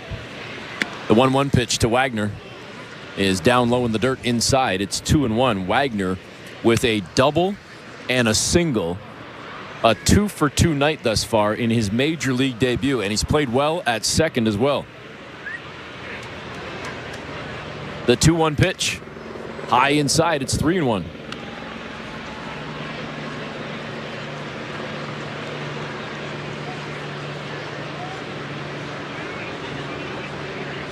Wagner digs in, stares down at Daniel. The 3-1 pitch. He jumped on it and sent it into right field. Another base hit. A 3-for-3 night for Will Wagner. And he just keeps rolling here as the Blue Jays have uncovered a gem in Will Wagner. This is absolutely absurd. The most impressive thing about that swing, it was a 3-1 changeup. A 3-1 changeup is so hard to hit. It's a fastball count. You're expecting a fastball. Will Wagner just sits back and drills it through the hole on the right side of that infield. 3-for-3 in his first major league game. That is absolutely absurd. And can I tell you what else is impressive? Sure. Alejandro Kirk went first to third on a hit to right field. No disrespect to Joe Adell. Notice that. Joe Adell's got to be embarrassed right now. How did you let Alejandro Kirk go first to third on a ball hit to right field? Like, I'm giving a ton of credit to Kirk right now. He was hustling, though. Absolutely. Yeah. He turned on the afterburners when he came around second. So the Jays have runners on the corners now, first and third, with 2 away. And Leo Jimenez swings and misses. A big cut at that first pitch, down 0-1. Another guy that is having a big day, hit his first career home run earlier in this ballgame. Daniel with the 0-1 pitch outside. It's 1-1.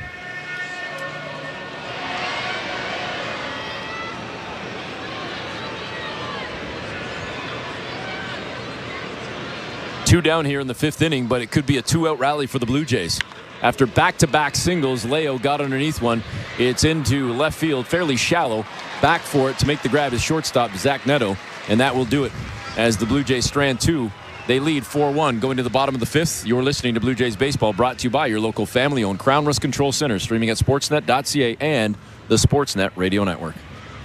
Feel the thrill of the Premier League on Sirius XM FC. Arsenal running riot. A quick fire double from Chelsea. Hear every pulse-pounding moment. Haaland scores the hat-trick. Brilliant left-foot strike by Salah. What a goal by Marcus Rashford. From the world's most exciting league. Absolutely glorious from Tottenham Hotspur. Manchester United turn it round. All on your radio home for the beautiful game. If you like soccer, you are in the right place. The Premier League returns Friday on Sirius XM FC 157 and the all-new Sirius XM app.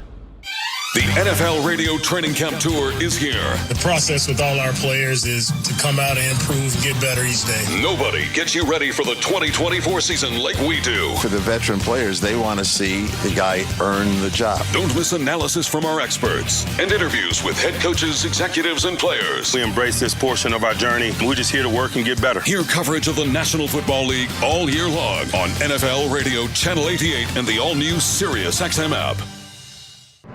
If you love golf, then you should never turn off SiriusXM PGA Tour Radio. Our hosts have the best takes. Tiger's impact on the game of golf, aside from how good he was at it, was something that I don't think we'll ever see again. Talk to the biggest guests. Scotty, you've had a year to celebrate. This year, I've just seen a lot of good results. And can even help you with your own game. Take the club and at address, open it up. It's all golf, all the time. On SiriusXM PGA Tour Radio, Channel 92 in the car, and on the SiriusXM app. Hey everyone, it's Justin Turbin at your 24/7 home for hoops all year long is SiriusXM NBA Radio Channel 86 and the SiriusXM app. Just search NBA Radio. Radio Network. Welcome back, Eric Smith and Chris LaRue with you. Bottom of the 5th inning, and Bowden Francis continues to deal here, and why not? He has pitched very well tonight with the 4-1 lead. As Taylor Ward leads things off here for the Angels in this 5th. And the first pitch from Francis, no good, it's high. And 1-0. Ward 0 for 1 in the ball game as he jumps on this next pitch and sends it into left field, but it just goes foul by about a foot down that left field line. Count now stands at 1-1. Francis with only 52 pitches thrown. He's been very efficient tonight as he continues to roll here into the bottom of the 5th with this 3-run lead. A night where Will Wagner in his major league debut is 3 for 3 and a big part of this 4-1 Blue Jay lead. Ward fouls off the 1-1 pitch and he's now down on the count 1-2.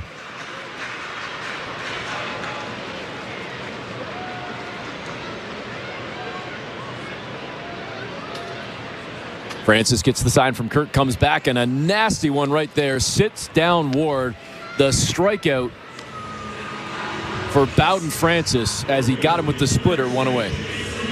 This injury report is brought to you by Bergmanis Pereira Personal Injury Lawyers. If life has thrown you a curveball and you're striking out with your insurance company, get ahead of the count and call Bergmanis Pereira Personal Injury Lawyers. You focus on getting better, and Bergmanis Pereira will take care of the rest. Visit bplawyers.ca. Rendon steps in. Anthony Rendon, first pitch outside, ball 1. I have a feeling I know where you might go with this one. It's more of a roster report, not an injury report. What's your roster report? The Blue Jays, in case you missed it, as Rendon looks at another one, ball 2 outside. In case you missed it, they sent down Luis de los Santos, and they brought up Will Wagner.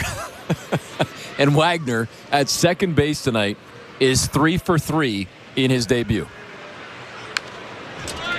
And I said this earlier, but that is absolutely absurd. I don't know if I have ever seen that at any level, let alone the big leagues.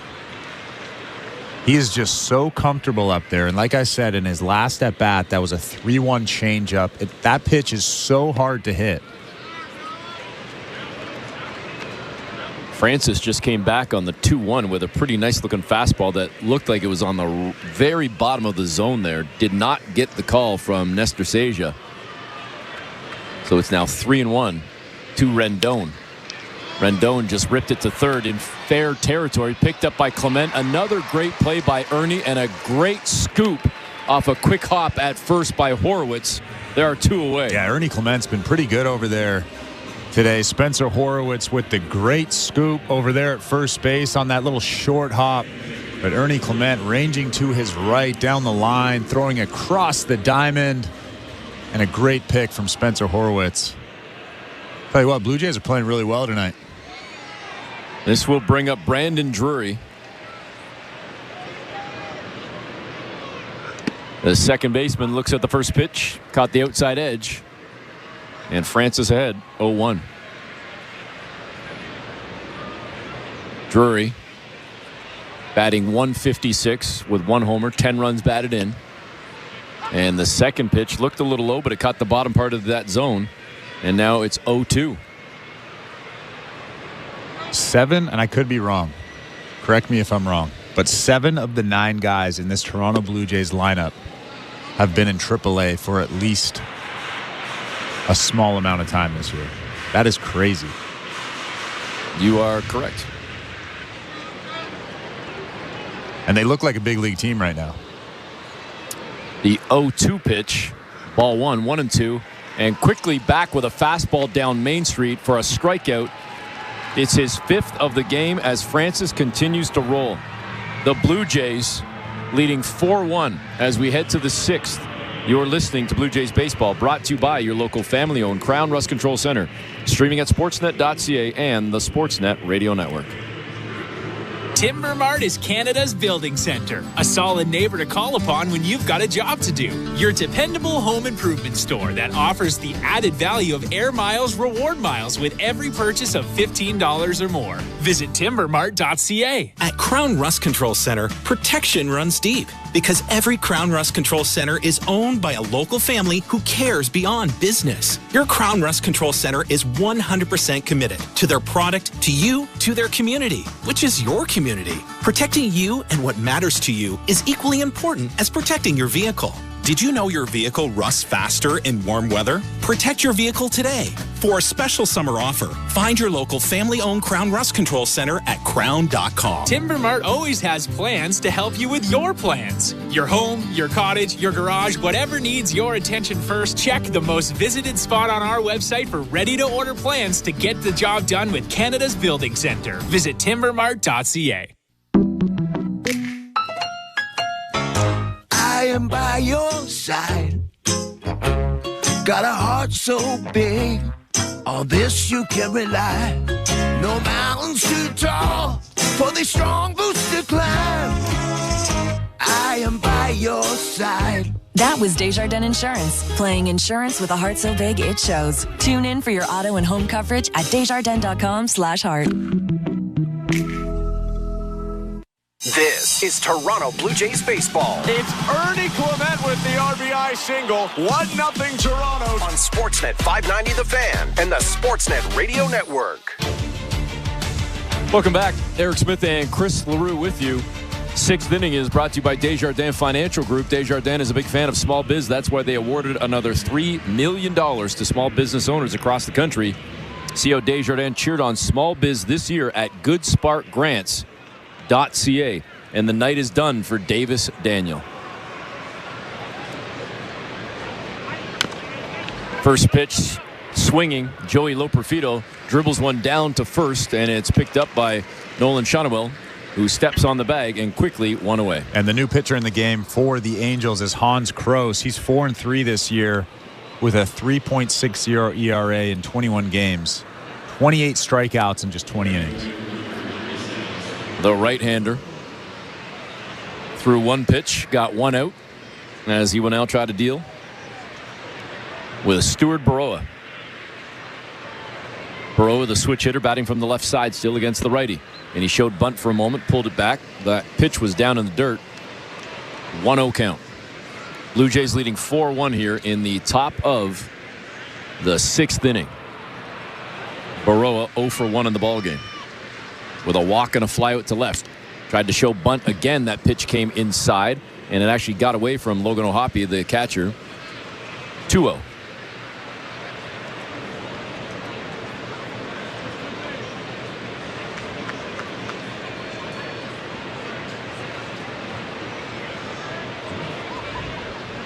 Crows with the 2-0 pitch, and it is sent foul down the third base line. That'll make its way into the seats.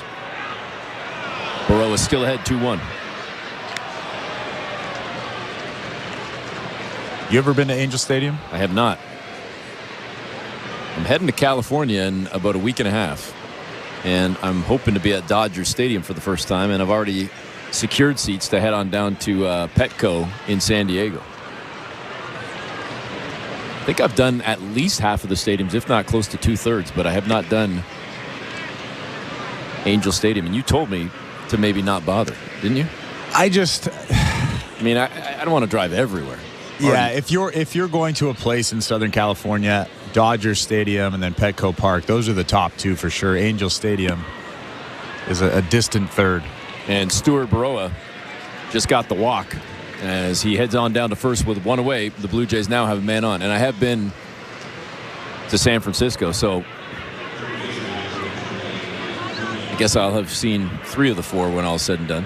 Well, I assume that you know that Oakland is last place in California teams. I wasn't counting them because they're going to be gone. But I have been to Oakland. Actually, you know what, though? Here's the thing. I've been to – have I seen it? I'm trying to think now. Did I see an A's game at any point? Yeah, I did. I saw an A's game. I saw a Raiders game.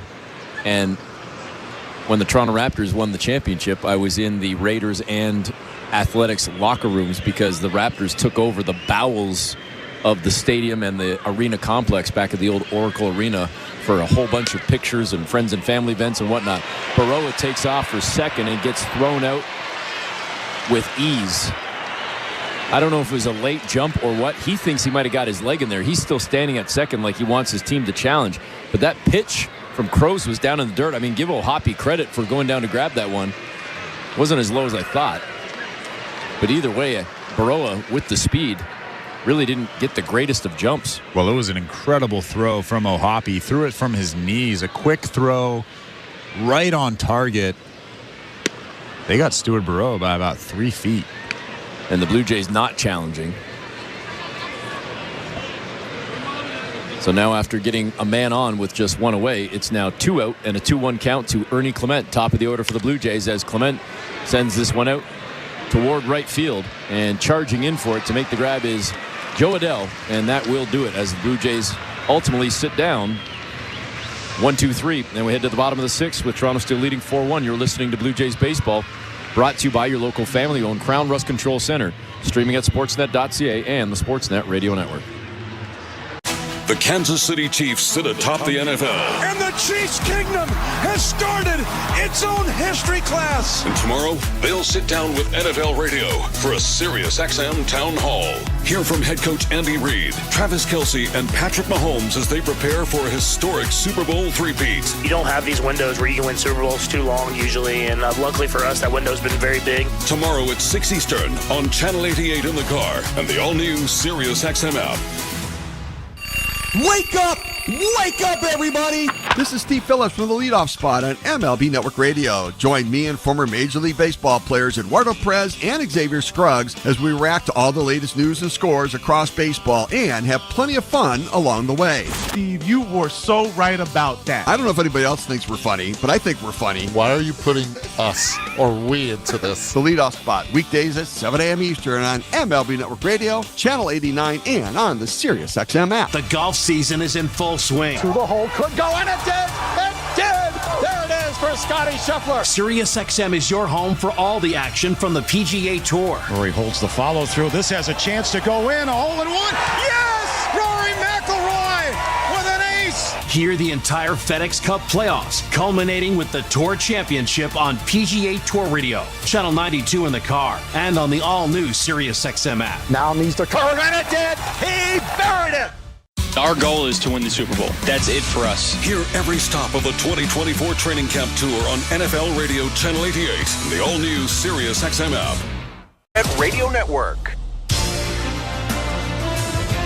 Welcome back. Eric Smith and Chris LaRue with you in the Timber Mart broadcast booth in the bottom of the 6th inning. Mickey Moniak leading things off here for the Angels, and he had the solo home run in his last at-bat. The only run of the game for the Angels. And he slaps at this one. A chopper down to first on a couple of hops picked up there by Horwitz. The underhand toss to Francis covering the bag. One away. Bowden Francis has been on cruise control since that home run. That was a split finger right there. He's thrown a ton of split fingers, good ones too, to the lefties in this Angels lineup, and he is just pounding the strike zone with all of his pitches. That fastball velocity is up. He's looking like a big leaguer tonight. And that Moniak home run, the solo shot, the only hit of the ball game as well for the Angels, brings up the number 9 hitter Joe Adell. Francis looks in at the sign from Kirk, delivers, and Adell rips one into the corner in left, but it's foul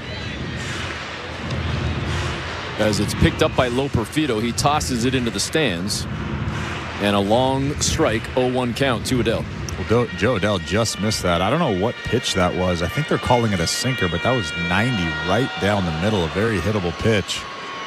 I don't think that was a sinker, but I feel like our website and the pitch descriptions have been slow and off tonight. The 0-1 down Main Street. That was a fastball, 1-1. Oh, excuse me, 0-2. Adele in his first at-bat struck out, and he's a strike away from doing so again here in his second at-bat here in the bottom of the 6th inning. He got a piece of that one, fouled it off down in the dirt. The out-of-town scoreboard brought to you by the St. Louis Bar and Grill. In the top of the 9th, the Yankees are losing by 10 to the White Sox, 12-2.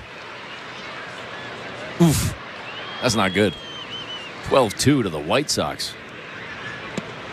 Swing and a miss. Adele sits down for the second time in this ball game, and another strikeout for Bowden Francis. Bowden Francis' 6th strikeout of the game.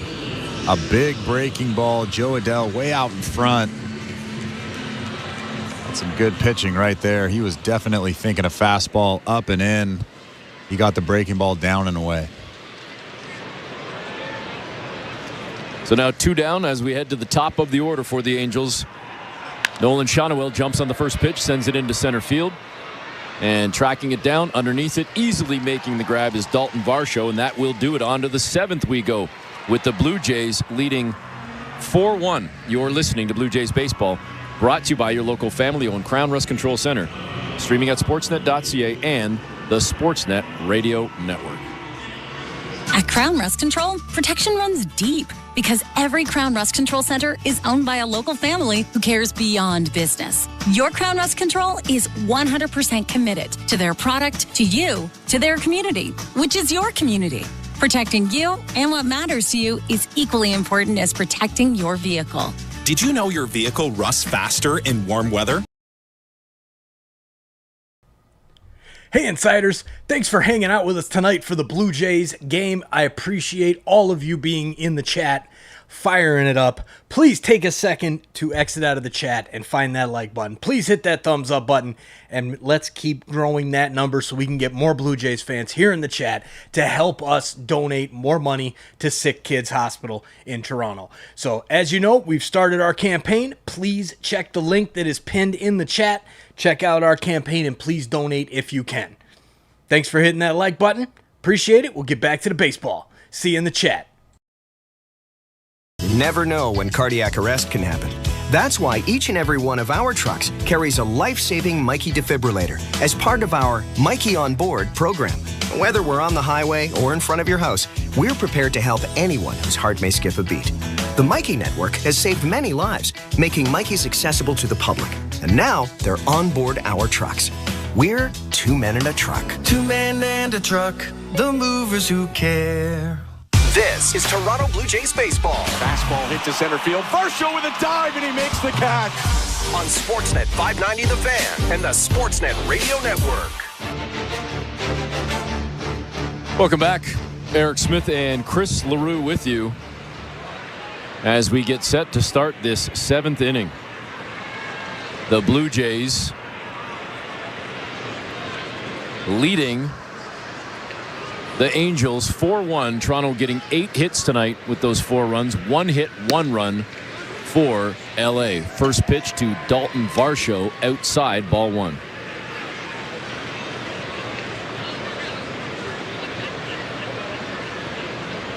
Hans Kroos on the mound for the Angels. And the first, check that second pitch, excuse me, inside. It's 2-0.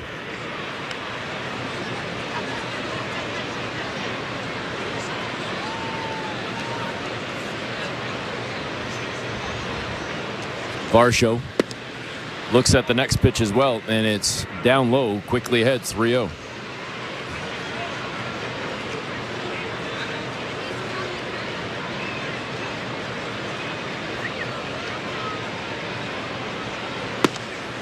And that one's in for a strike from Kroos. It's now 3-1 with Guerrero on deck.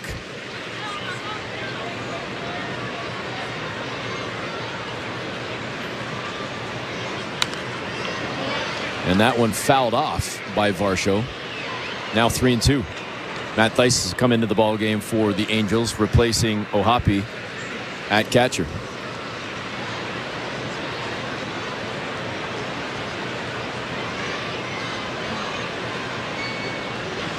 Crows with the pitch, fouled off by Varsho.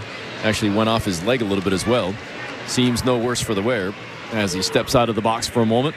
Fresh baseball for Crows, and we'll do it again at 3-2. That right leg has been taking a beating over the last couple of days. Yesterday, he got hit in the knee with that 99-mile-an-hour fastball. Then right there, he fouls a ball off that right leg. Here comes the 3-2 delivery to the lefty Varsho. Outside, he earns the free pass.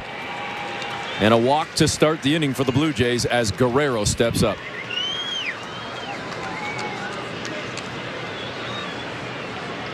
Eric Smith and Chris LaRue in the Timber Mart broadcast booth on a Monday night. Coming up to 11:10 Eastern time, and the Blue Jays have put in a solid performance thus far in Los Angeles. In the first of 6 on the road, the first of 3 against the Angels, and the first pitch to Vladdy is a strike. The slider caught that outside edge, 0-1.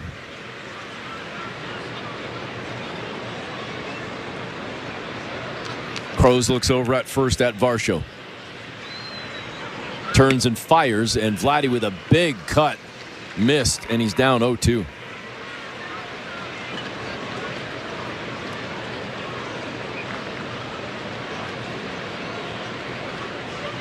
Guerrero already with a hit tonight.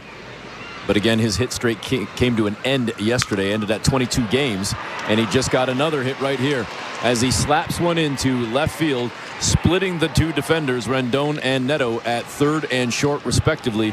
And the Blue Jays now have 2 on with none away here in the 7th. Well, that slider from Kroos was way off the plate outside. Vladdy actually hit that baseball with one hand. The right hand was off the bat when he made contact. Hits a little weak line drive through the hole on the left side. I think that's just lucky, but Vlad will take that every single day. Brings up Spencer Horwitz, batting from the left side. The Blue Jay first baseman tonight swings and misses at the first pitch. Down in the count, 0-1.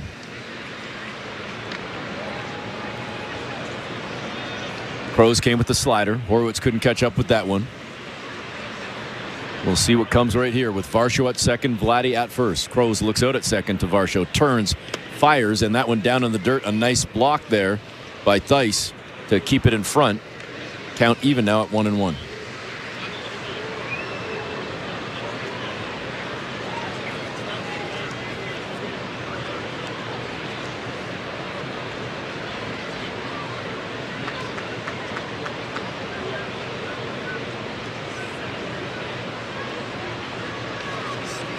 Top of the 7th inning with the Blue Jays leading 4-1. A 1-1 count to Horwitz. And the 1-1 a little bit too much inside. It's 2-1.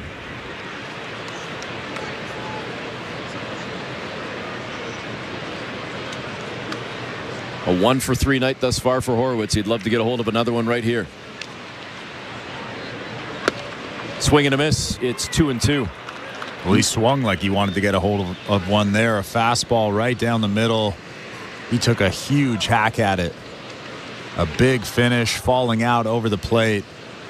2-2 count. He doubled back in the 3rd inning. That was the one that we were fooled by initially, wondering if it was a home run or not. The 2-2 pitch caught the outside edge. Horwitz didn't like it, but from our vantage point, it did look like a strike. Sits down with the strikeout, 1 away. Well, usually you don't see Spencer Horwitz take a pitch like that with 2 strikes. Normally he's trying to foul that ball off, or he's putting a good swing at it. But that was actually a decent pitch from Kroos. Obviously a strike, but a very good pitch. So now 1 down for Alejandro Kirk. Singled in his last at bat after striking out in his first 2.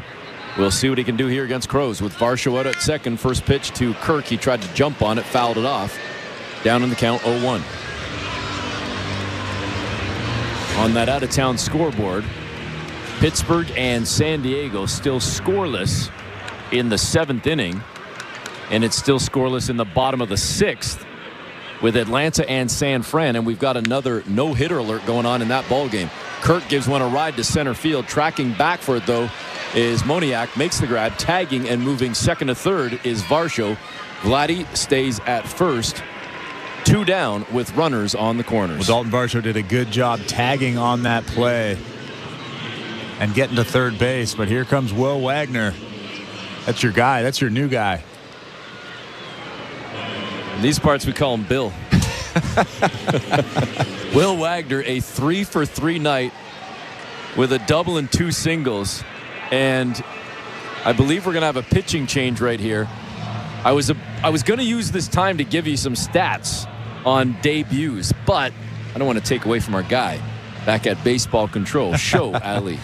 Thank you very much, Eric and Chris. Before we check the out-of-town scoreboard, brought to you by St. Louis Bar and Grill. Don't forget, we do have Jace Talk tonight. I have a solo edition of the post-game show. I will take your calls and texts once this game is over. 590-590, name and location. That's the People's Text Line, standard data and... Behold, the mightiest assembly ever witnessed. We are all gathered in the darkness. Together we can be the light. I call upon every crew. We need you all to join our fight for a new SickKids, and we need you now. Who's with us? Who is with us? Are you with us, insiders? Let's go. You heard the man. Let's donate some money to SickKids. Anything that you can is a huge help. Cheers, insiders. Let's change the world. Requesting a trade, Reddick was acquired by the Jets earlier this offseason for a conditional 2026 third-rounder, but he does want a new deal as he enters the final year of that contract. For their part, the Jets have said he is not getting traded and that they expect him to report to camp, so we'll see how that story develops. Some injuries around the NFL as well. Lions running back Jahmyr Gibbs with a hamstring injury suffered in today's practice. That's going to keep him out a while. Giants rookie wide receiver Malik Neighbors with a foot injury, a minor ankle sprain, and Chiefs wideout Hollywood Brown with a dislocated shoulder. For comparison, Tyreek Hill suffered a similar injury in 2019. He missed 4 games. So with the regular season just about a month away, we will see if Brown misses significant time for his new team in the Kansas City Chiefs. Blue Jays Baseball is brought to you by Crown Rust Protection. Let's get you back to the action. Here's Eric Smith and Chris LaRue. All right, thanks very much, Show. I might have a little bit of time to try and jam in these numbers. You were asking about debuts with Will Wagner stepping up 3 for 3 in this ballgame, Chris. How about Willie McCovey back in 1959, 4 for 4 with 2 triples, 2 runs batted in, and 2 runs scored. That's a pretty darn good debut. How about former Toronto Blue Jay J.P. Arancibia, 4 for 5 in his debut back on August 7th, 2010, with 2 home runs, a double, 3 runs batted in, and 3 runs scored. He went on to become only the 6th player in MLB history to hit 2 home runs in their first game. So those are 2 pretty awesome debuts. But if you're Will Wagner, if you could get a 4th hit right here and join the ranks of a guy like, no disrespect to J.P. Arancibia, Willie McCovey, like, my goodness. Now, we've got some other positional players that had good debuts as well, as our guy, Nick Blackmore, producer, has been doing a lot of digging. So we appreciate the work from Nick Blackmore. Well, the Angels are showing Will Wagner all kinds of respect already in this ballgame. He's ahead in the count, 1-0, and he jumps on the 1-0, sends it on a ride to center field. It's back just before the track, about 5 feet in front of the track, and Mickey Moniak makes the grab, and that will do it for the Jays. Everybody kind of took a little bit of a deep breath for a second, but that will do it for Toronto in the 7th inning as we go to the bottom of the 7th. Toronto still on top, 4-1. You're listening to Blue Jays Baseball, brought to you by your local family-owned Crown Rust Control Center, streaming at sportsnet.ca and the Sportsnet Radio Network. At Crown Rust Control Center, protection runs deep because every Crown Rust Control Center is owned by a local family who cares beyond business. Your Crown Rust Control Center is 100% committed to their product, to you, to their community, which is your community. Protecting you and what matters to you is equally important as protecting your vehicle. Did you know your vehicle rusts faster in warm weather? Protect your vehicle today. For a special summer offer, find your local family-owned Crown Rust Control Center at crown.com. We're 2menintruck.ca. We've got lots of men and lots of trucks, so get ready to be moved. Think 2 Men in a Truck, 2menintruck.ca. So when you gotta move, all moving day. Think 2 Men in a Truck, 2menintruck.ca. Cause all of us movers are not the same. So that's our company name, 2menintruck.ca. We're lots of men with lots of trucks, so give us a call today. I am by your side. Got a heart so big, on this you can rely. No mountains too tall for the strong boots to climb.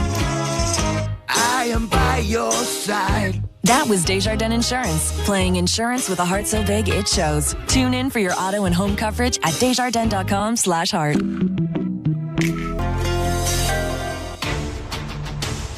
Welcome back, Eric Smith and Chris LaRue with you in the Timber Mart broadcast booth, bottom of the 7th inning, and Bowden Francis still in the ball game, and Show Ali letting me know. Shout out to Show, our host at Baseball Control. Francis has never completed 6 full innings in his MLB career. Well, he has done so as he is now into the 7th, facing Zach Neto. A great performance tonight from Francis, just through his 71st and now 72nd pitch of the ball game, leading 4-1, but now down on the count 2-0 to Neto. I think this is the best he's looked in his big league career. He looks comfortable out there. He looks confident. And that one slapped foul down the third base line in foul territory. Making the grab was Clement. Count now sits at 2-1. So there's no wonder he's pitching into the 7th inning with a 4-1 lead at only 73 pitches, which is crazy.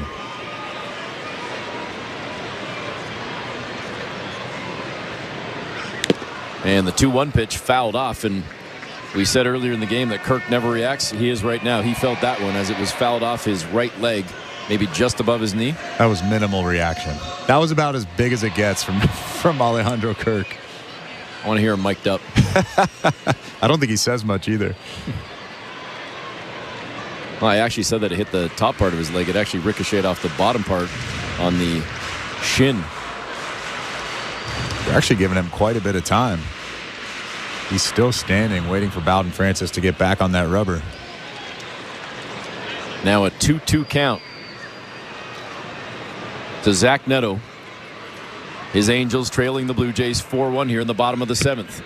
Swing and a miss, and Francis does it again. Another strikeout, his 7th of the game. One away here in the 7th inning. And another good split finger. That thing looked like a fastball. Like I've said so many times, the most important thing when throwing a changeup or a split finger is that arm speed. He makes it look like a fastball. It was right down the middle and then dropped off the table. And Neto, who is a very good hitter, was way out in front of that thing for strike 3. Speaking of 7th inning, by the way, on the out-of-town scoreboard, brought to you by the St. Louis Bar and Grill. Still no score between Atlanta and San Fran. But in the top of the 7th inning with none out, Blake Snell's no-hitter was just broken up moments ago. Here, it's a one-hitter for Bowden Francis, and the one hit was a solo home run. As the Blue Jays lead 4-1, that's the only blemish on an otherwise magnificent night for Bowden Francis. One hit, one run, 7 strikeouts, and the Blue Jays leading 4-1, now ahead in the count 0-2 to the catcher, Matt Thaiss.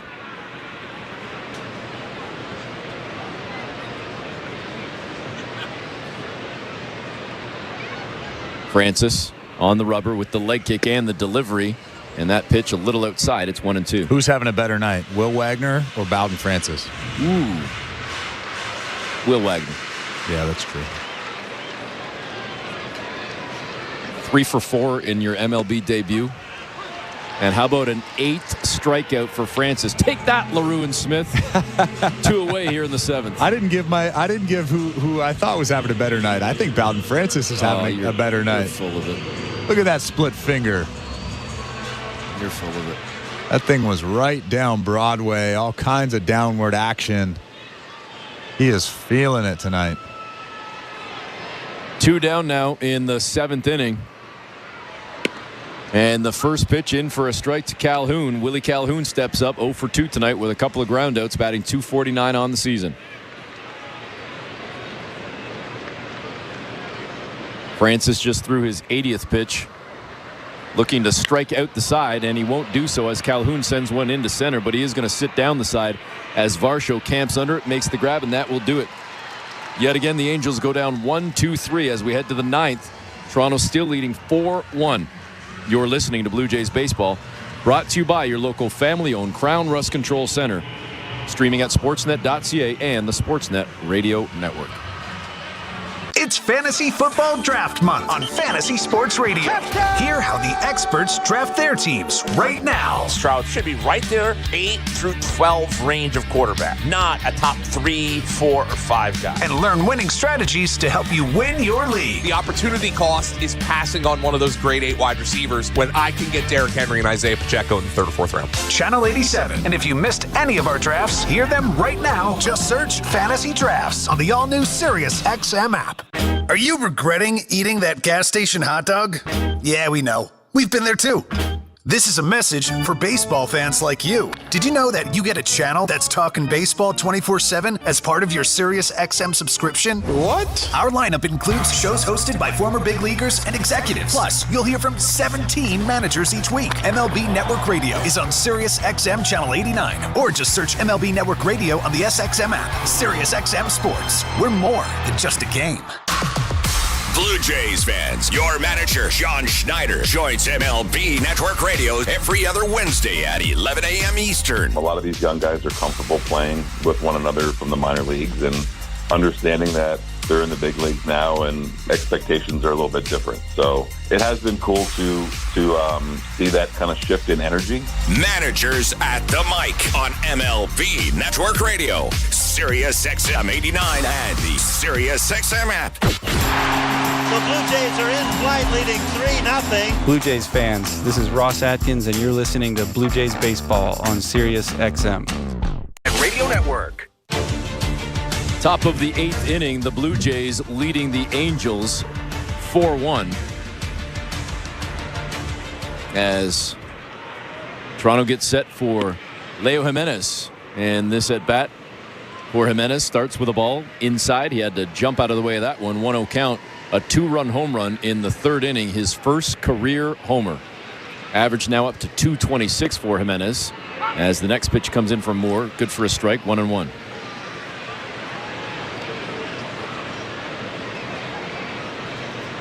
The lefty delivering to the righty Jimenez.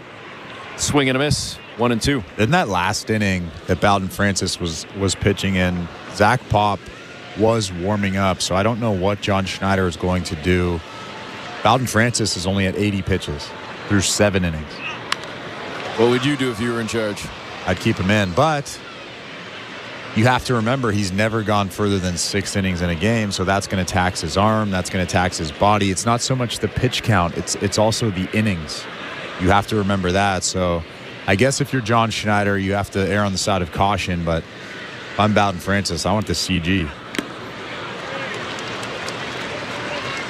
And Jimenez just sat down. First strikeout for Matt Moore, the lefty, and 1 away here in the 8th. Be at the ballpark this summer. It has never been easier. I guess I could have said being at the ballpark has never been easier. Introducing the September leadoff offer.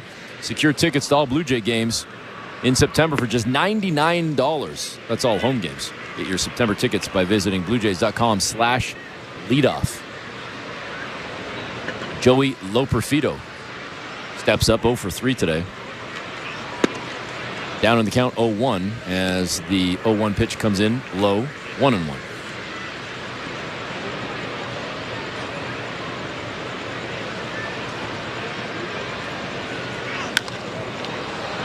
And he sends this one sky high out into shallow left field on the 1-1 pitch. Underneath it to make the grab. Taylor Ward out there in left field. And 2 away for the Blue Jays. In his last 26 at-bats, Joey Loperfido has 1 hit and no walks. He is struggling mightily. An on-base percentage of .077. What do you got for me? Nothing good. That's not great. And obviously it's frustrating for him. It's frustrating for the Jays because they certainly have offered him a pretty long leash since being acquired from the Astros. They've got, lofty expectations for him, and they're trying to give him a really good long look here. And I think he's played well defensively. He just has not been able to do a whole lot of anything from the offensive end. Well, I think the glaring issue for me, it's not the 1 for 25. That's a pretty big hole, but that's not the thing that I'm worried about. It's just the fact that he's not getting on base at all. No walks.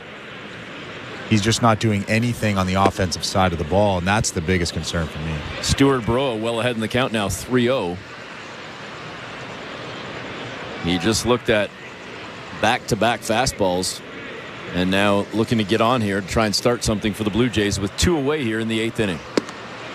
And that one came inside as well, and Burrow will quickly toss the bat and head on down to first as this brings up the top of the order for the Jays here in this 8th. And I would imagine that Stuart Burrow is going to try to steal second base again. He tried to steal earlier on in the ball game, but was thrown out. But with that lefty on the mound, you have to be careful. You can't just go whenever you feel like it. You have to be careful. You have to see that front right foot. And that lefty Moore throws over to first, trying to keep Burrow honest. Blue Jays leading 4-1 here in the top of the 8th inning. We are in the Timber Mart broadcast booth. First of 3 against the Angels. All 3 starting at the same time just after 9:30 Eastern. As Ernie Clement jumps on this pitch and sends it into center field. This should be easily caught, and it is, by Mickey Moniak. And that will do it for the Blue Jays as we head to the bottom of the 8th. Toronto still leading by 3. You're listening to Blue Jays Baseball, brought to you by your local family-owned Crown Rust Control Center, streaming at sportsnet.ca and the Sportsnet Radio Network. At Crown Rust Control, protection runs deep because every Crown Rust Control Center is owned by a local family who cares beyond business. Your Crown Rust Control is 100% committed to their product, to you, to their community, which is your community. Protecting you and what matters to you is equally important as protecting your vehicle. Did you know your vehicle rusts faster in warm weather? Protect your vehicle today. For a special summer offer, find your local family-owned Crown Rust Control Center at crown.com. Hi, I'm Buck Martinez, live from the showdown between Pizza and inflation. First to the plate, Pizza's big hitter, fixed rate pizza. An extra large 4-topping pizza for a fixed price of $17.99 until the end of 2024. I dare say, folks, inflation stands no chance against this all-star.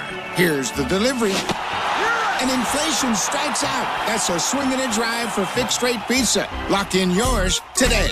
Order pizza.ca.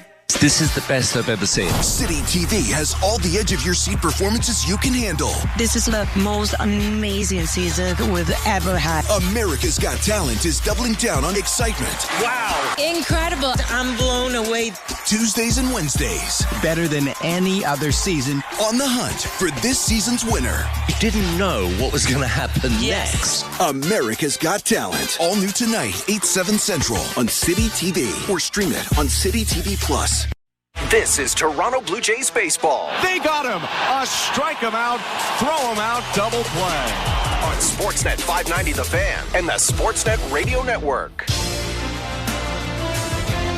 Welcome back. Eric Smith and Chris LaRue with you. Bottom of the 8th inning. Zach Pop coming into the ball game after the gem thrown by Bowden Francis. He leaves giving up just 1 hit, 1 run through 7 innings. And now it's up to Pop and maybe somebody else to try and shut things down. We'll see. And hopefully secure this win for the Blue Jays. Toronto with 9 hits, 4 runs. The Angels with 1 hit, 1 run, down by 3. And the first pitch from Pop is in for a strike against Taylor Ward.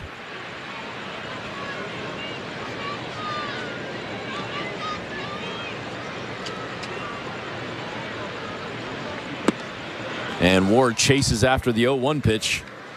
Now quickly down 0-2. In 42 games this season, Zach Pop has an ERA of 6.37, 23 strikeouts in 35 1/3 innings. The 0-2 pitch is sent up the middle, but a stab by Wagner over to first to record the out. Will Wagner, have yourself a night.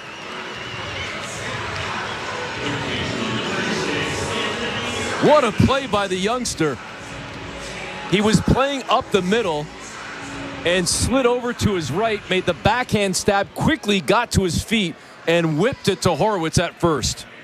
That's almost an impossible play for any infielder. You said it earlier in the broadcast.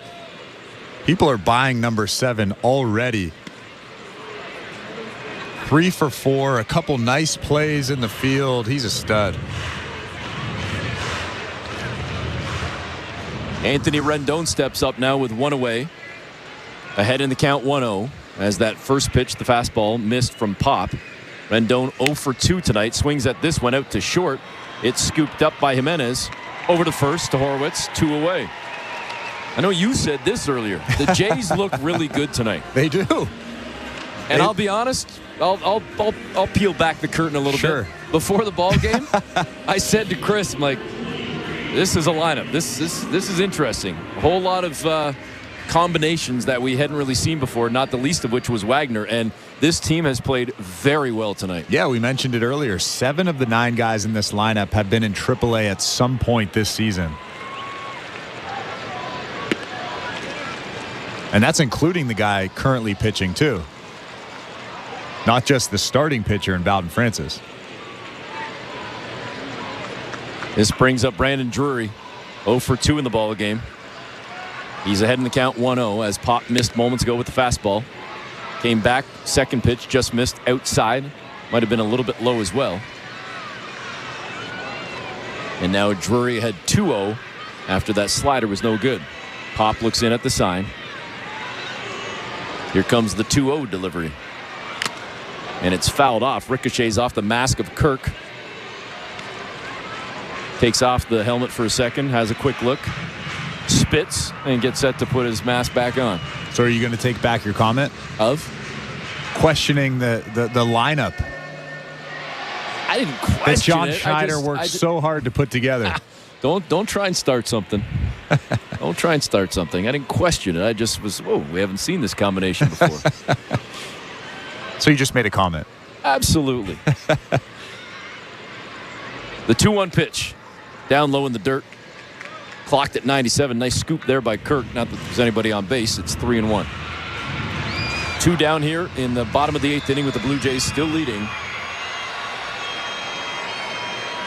4-1. The 3-1 pitch. Inside, and that'll be a free pass with 2 down to Brandon Drury. And we see that a lot from Zach Pop. He'll get 2 quick outs, and then he'll kind of lose it. He'll lose that release point just like he did against Brandon Drury there.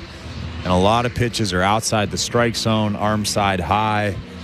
And this is where he gets himself into trouble. He gets a guy on base. The game starts to speed up on him, and he tries to do too much, and he ends up giving up some runs. And here comes John Schneider. Just the first walk of the game. Yep. As Francis didn't have any. And Pop's going to come out. So with that, we will go back to baseball control and our host, Show Ellie. Thank you very much, Eric. And don't forget, we have Jays Talk tonight, a late night edition, Jays Talk After Dark. I have a solo edition of the post-game show. I'll take your calls and texts as always. 590-590, name and location. That's the People's Text Line. Standard data and messaging rates do apply. I will throw out the numbers for you to call after the final out. I'm sure we will talk about the Bowden Francis pitch count, as we usually do. Chat some Will Wagner, chat some Leo Jimenez, whatever you like. Let's get to it on Jays Talk. All right, let's check the out-of-town scoreboard, brought to you by St. Louis Bar and Grill. No more Olympic updates for us, I guess, for the next 4 years, unfortunately. But I did want to remind you to give the Paralympics a watch as well. Some terrific Canadian athletes coming your way. So when they start on August 28th, I do hope you give those a watch. 16 days away. Around Major League Baseball, some scores. Yankees at White Sox on the south side of Chicago. The Yankees get blown away. 12-2 the White Sox win. Just the second time all season that Chicago's scoring double-digit runs in a game. Gavin Sheets with 4 RBI, including 3 RBI doubles. Luis Gil getting hammered in just 4 innings of work to take the loss for New York. Astros at Rays at the Trop. Framber Valdez following up his no-hit bid the last time out with 5 2/3, allowing just the one earned run. Houston beats Tampa 6-1. Alex Bregman and Yennier Diaz both going yard. Astros winning their 6th straight game. And Rangers at Red Sox took extras, but Boston gutting out a 5-4 win in 10 at Fenway Park. They were trailing Texas 4-3 in the bottom of the 10th inning, but an Emmanuel Valdez RBI double ties it, and a Rob Refsnyder RBI single was the walk-off winner for the Red Sox. Blue Jays baseball is brought to you by Crown Rust Protection. Let's get you back to the action. Here's Eric Smith and Chris LaRue.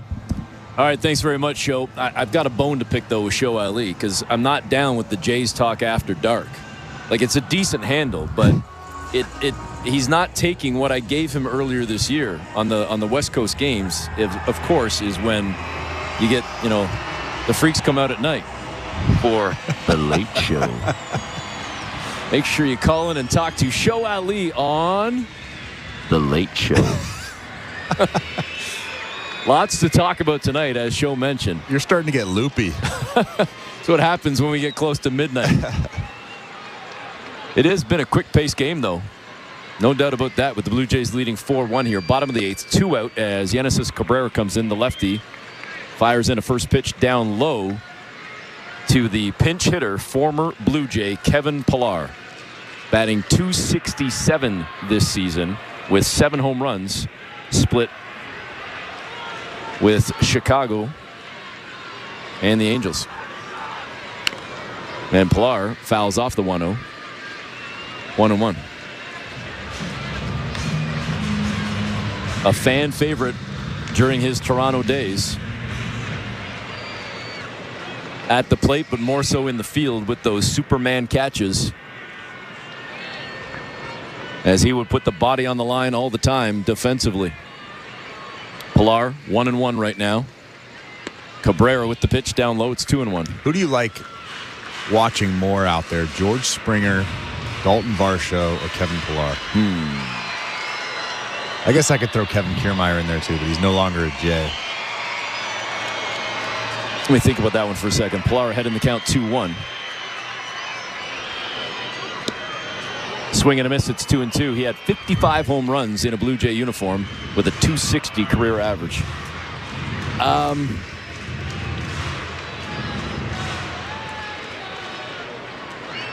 I think I have to put Varsho first because he just seems to get to everything, and he makes the hard look easy. The 2-2 pitch, Pillar held off it down in the dirt. It's 3-2. And I mean this in a positive way. I don't mean this to sound like a slag by any means. Varsho makes the hard look easy. Springer and Pillar make the hard look fun and flashy. And not that they aren't good fielders as well. It's just Varsho's so good that those guys, as good as they are, still have to lay out Superman style to make unbelievable catches, and it just makes it look fun. Whereas Varsho, half the time, I think he's just going to get to those and not even have to dive. I think you've been spoiled. Maybe. We all have as Blue Jay fans. Pillar just tried to hit it up the middle. I don't know if that actually caught Cabrera or the mound, but either way, it took a healthy hop to Wagner, who whips it over to Horwitz at first, and the Blue Jays get out of the inning. We head to the 9th with Toronto still leading 4-1. You're listening to Blue Jays Baseball, brought to you by your local family-owned Crown Rust Control Center, streaming at sportsnet.ca and the Sportsnet Radio Network. Hey, Kelly. I love your Kelly Clarkson Connection channel. All right. Thank you so much for listening. The mix is eclectic. I love music, and I just want to celebrate all of it with you. It's my favorite now. Is it worth it? Let me work it. It is perfect. This is my heartbeat. The Kelly Clarkson Connection, y'all. I freaking love your channel. Oh my God. Channel 12 and on the SiriusXM app. Every night after the final out, the Round Trip Roundup brings you the scores, highlights, and analysis from every game across Major League Baseball, all in less than 30 minutes. Swung on and missed, strike 3 and a no-hitter. It's the perfect way to get caught up on all the night's biggest home runs and best performances. And a high drive, deep right center. It's the Round Trip Roundup on MLB Network Radio every night on SiriusXM Channel 89 and every morning on the SiriusXM app. This is John Paul Morosi. Coming up on the next episode of The Road to Cooperstown, I sit down with Hall of Famer Alan Trammell. I felt like a little kid. And when you go into the Hall of Fame, there's nothing wrong with that. The respect that I have for my peers is something that I don't want to change. The Road to Cooperstown airs Saturday at 9 a.m. Eastern on MLB Network Radio, Sirius XM 89, and the all-new Sirius XM app. New episodes drop every Tuesday wherever you get your podcasts. Fantasy football players, learn winning strategies right now on Fantasy Sports Radio to help you draft a winning team on Channel 87 and on the Sirius XM app. Sportsnet Radio Network. This copyrighted broadcast is presented by authority of Rogers Blue Jays Baseball Partnership and may not be reproduced or retransmitted in any form, and the accounts and descriptions of this game may not be disseminated without the express written consent of Rogers Blue Jays Baseball Partnership or the Sportsnet Radio Network. Got another stat for you here. Another couple stats, actually. Give it to me. Show Ali, he's passing on some gold now. I think Show and Nick Blackmore might be having a arm wrestling showdown in the back or something. Because I'm giving them both shout-outs for the info they're passing along. I could save this, but I don't know for sure if we're going to see Will Wagner again. We mentioned JP Arencibia going 4 for 5 in his debut. Will Wagner 3 for 4 tonight and playing outstanding defense. Pat Borders also went 3 for 4 in 1988 in his debut. And Danny Ainge, yes, Danny Ainge, of course, of the Boston Celtics. Blue Jay fans will know that he once played for the Jays. He also went 3 for 4 back in 1979. So Wagner is the 4th player in Blue Jays history to have 3 or more hits in his Jays debut. But we can tell you that he is the only player in Major League Baseball this year to have 3+ hits in his debut. That's not surprising. I think if there was more than one, that would be pretty shocking to me. That's a pretty tough thing to do. So Kevin Pillar takes over in center field. New pitcher for the Angels is Mike Baumann. He is 3-0 with a 4.87 ERA in 40 2/3 innings. And the first pitch to Varsho is a ball. Second one caught the inside edge. It's 1-1.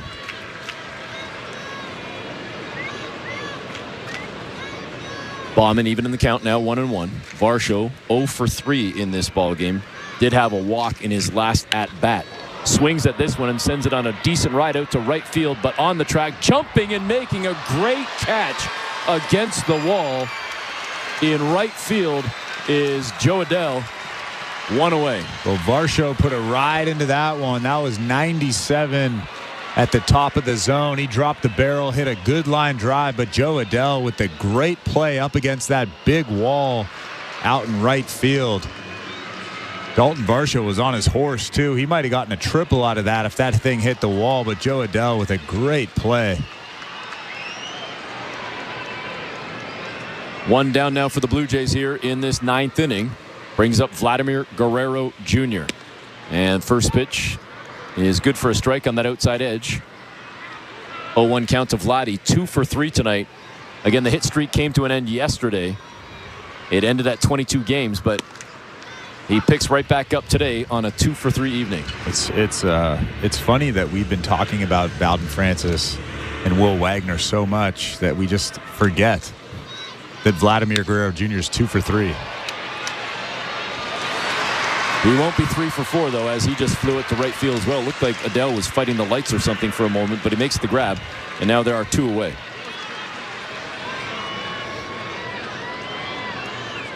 This will bring up Spencer Horwitz, 1 for 4, as the Blue Jays lead 4-1 in the top of the 9th inning. Being at the ballpark this summer is even easier. Create your own 3-game bundle, 3 action-packed Blue Jay games, and save up to 20% on tickets. BlueJays.com/bundles. First pitch to Horwitz, no good, ball 1. And the second pitch way high outside, it's 2-0. Horwitz had an RBI double back in the 3rd inning. And that was the inning where the Blue Jays scored all 4 of their runs. Now 3-0 to Horwitz. Will Wagner is anxiously waiting in that dugout with a bat in hand, his helmet on, to get into that on-deck circle. 3-1. Fastball at 98. Good for a strike. I'd want to try to go 4 for 5 as well if I were him.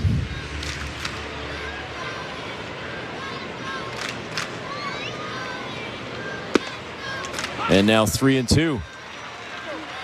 You said it earlier. He did get the double in that third inning we just talked about, but Horwitz hasn't looked as comfortable as he normally does in some of these at-bats with some of these pitches. Yeah, in his last at-bat, he struck out looking, which is something that he really doesn't do very often. Fouls one off here. He does that a lot. And it wasn't just a bad call or something like that. It was a pitch that he should have at least swung at, maybe actually made contact with, tried to foul that thing off. And you're right, he has that double, but he just hasn't looked comfortable. And he just got caught looking again. He didn't like that one. He was already reaching down to tear off his shin guard. John Schneider doesn't like the call either, and he quickly kind of tells Spencer to just cool it, just let it go. As the Blue Jays go down here in the 9th inning, we head to the bottom of the 9th. They're still up, though, 4-1.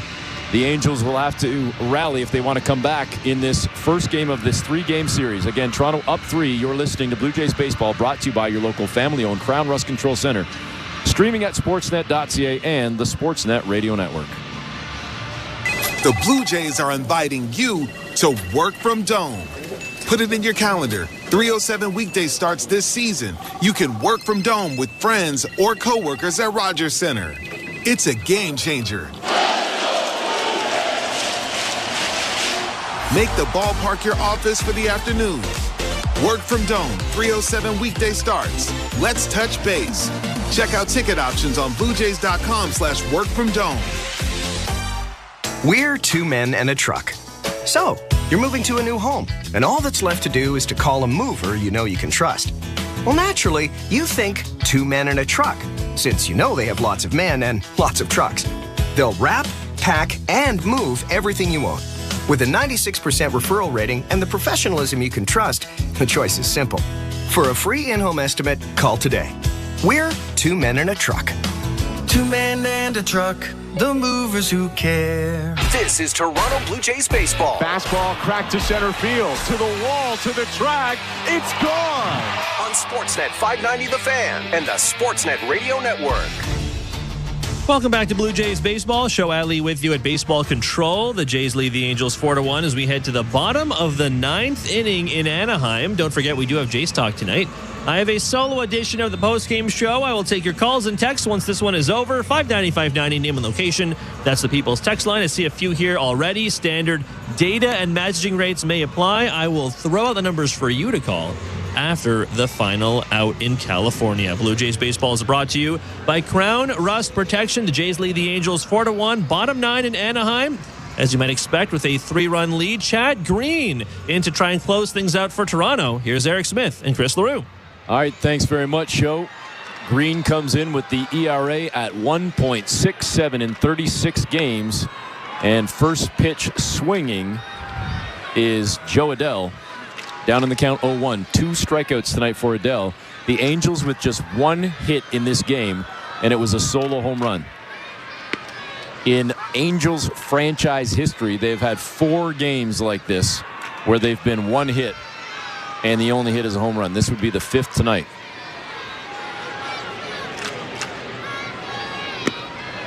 Green misses the 0-2 way outside, down in the dirt. It's 1-2. And the wildest thing about that home run from Moniak is it was a good pitch from Bowden Francis. A fastball in off the plate. It's almost like Moniak was guessing.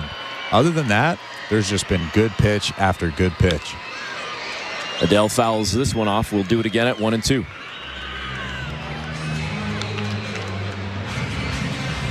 Am I wrong to assume that Will Wagner will be in the lineup tomorrow? We've seen stranger things from John Schneider, but I would assume he would be in that lineup, yes. And Adell hits one deep to right field. It's off the top part of the wall, but ruled a home run. And Chad Green just gave up a solo shot. So 2 hits tonight for the Angels, both home runs. And now the Blue Jay lead is shaved a little bit to 4-2 here in the bottom of the ninth. I guess now we have to do some digging on how many games the Angels have played in their history where they've been 2-hit, and both hits have been home runs. Actually, a good swing from Joe Adell going the other way on a tough fastball. He hits his 18th home run of the season. And you noted that earlier. He's in that number 9 spot, and the average isn't great, but he shows off the power, and he just showed it right there. The first pitch to Nolan Shonowell inside, no good, ball 1. And that fastball clocked at 96, just missed. Green coming back. Shonowell slaps at that one, sends it foul up and over the backstop. It's 1-1.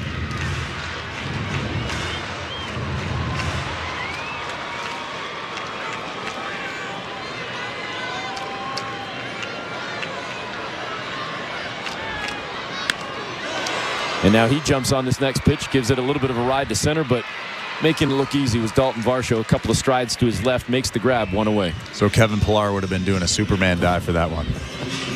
Didn't say every ball, man. And you try and stir that pot.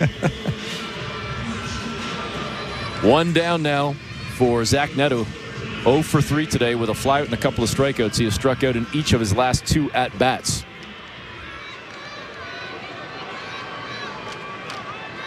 .17 home runs on the season. Inside edge. Green gets the call. 0-1 count.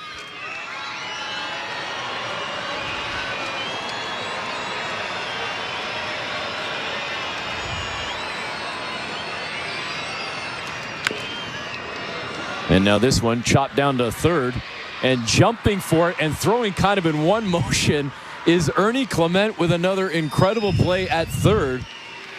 And quickly now 2 away. Well, I actually don't know if he needed to do that or not. I need to see the slow motion replay, but that's a tough play.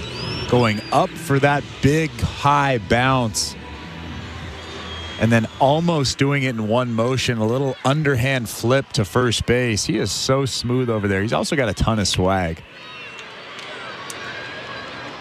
Matt Thaiss slaps at the first pitch, sends it foul down the third base line into the stands, down in the count 0-1. He struck out in the 7th inning in his first plate appearance after he came into the ball game as a defensive substitution for the Angels. And now down 0-2, the Angels down to their final out, trailing 4-2. The Blue Jays looking to close out this first game of this 3-game series and get back on the winning track. The 0-2 pitch is up high. It's 1-2.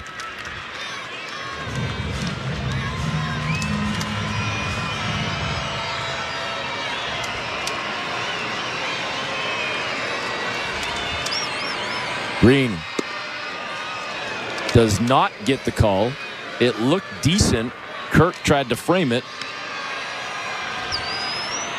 but Nestor Seja says no, sir. 2-2. Green will have to fire at least one more here.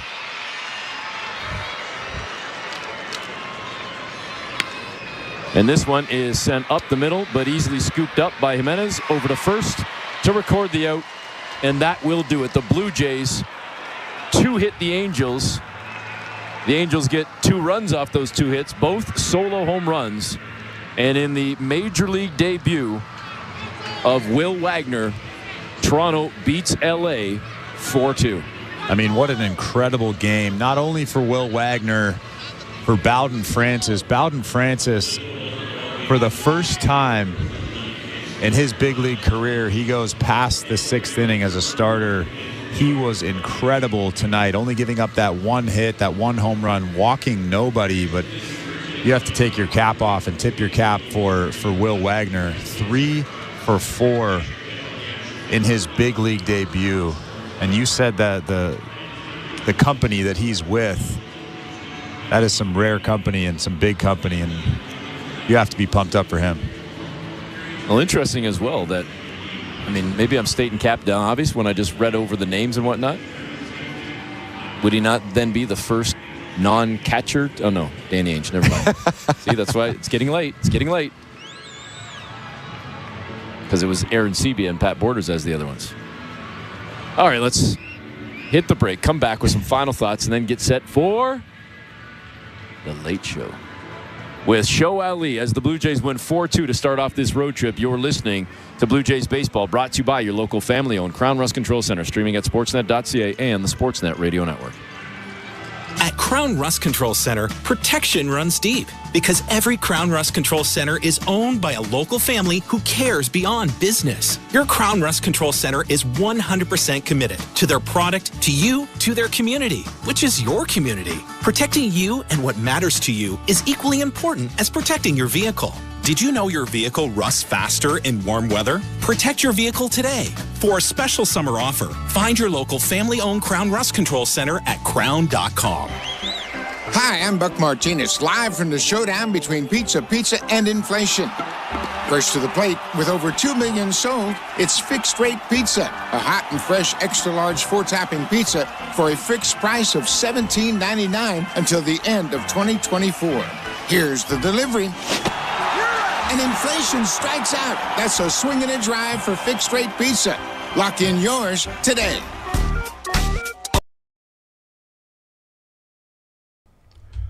What's up, baseball fans? Thanks for hanging out with us tonight for the Toronto Blue Jays matchup. Please join our community today. Hit that subscribe button if you are not subscribed, and come hang out with us again. Make sure that bell is turned on so you don't miss any time we go live, creating the best Toronto sports community on the internet. Right here on YouTube, any Blue Jays games, Leafs games, Raptors games, Argos games, we're live right here on Toronto Sports Insider. Thanks for being an insider. Thanks for making sure that bell is turned on, and we'll see you guys back in the chat. Go Jays, go. The gap in right center. He's coming around first. He's into second with a stand-up double. What a night already for Will Wagner. A double to start his career. Wagner trying to keep this inning alive. The 1-2 pitch. And he sends this one into center field. A base hit. And how about the major league debut for Will Wagner?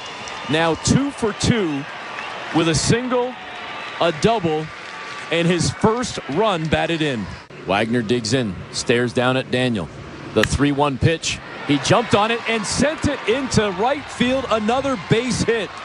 A 3 for 3 night for Will Wagner. There were 3 instances in the game tonight that involved Will Wagner that showed that the Angels were showing him some serious respect. In his third at-bat, I mentioned it during the broadcast, it was a 3-1 count, and he got a changeup in that 3-1 count. That is wild. This guy is playing in his first game. And then in that fourth at-bat, where he was going to go 4 for 4, at least try to go 4 for 4, the Angels brought in a lefty, Matt Moore. That is some serious respect for a guy that has 4 big league at-bats. And in that fourth at-bat, with that pitching change, he rocked one to center field about 375, 380 feet, missing a home run by maybe 10, 15 feet at most. And he played incredibly at second base as well. We're talking about the offense, but he was flashing the leather all over the place at second base. Are you out on Stuart Burrow and now you're in on Will Wagner? I don't know, man. SB's my guy. I do like the swag. Well, we do have to mention how well Bowden Francis pitched as well. 7 innings, 1 hit, no walks. He was incredible tonight. The best I've seen him. If he can kind of bottle this up and continue to pound that strike zone down in the zone early like he did all game long, he's a guy that I like in the starting rotation. And by the way, Oyaho Hum, another 2 for 4 night for Vladimir Guerrero Jr., now batting .321 on the season. And we cannot forget the first career home run for Leo Jimenez as well, as the Blue Jays beat the Angels 4-2. Thanks to our technical director, Tom Young, producer Nick Blackmore. For Chris LaRue, I'm Eric Smith. Jays Talk, the late show with Show Ali is coming up in mere moments. Thanks for tuning in to Toronto Blue Jays Baseball, brought to you by your local family-owned Crown Rust Control Center, streaming at sportsnet.ca and the Sportsnet Radio Network.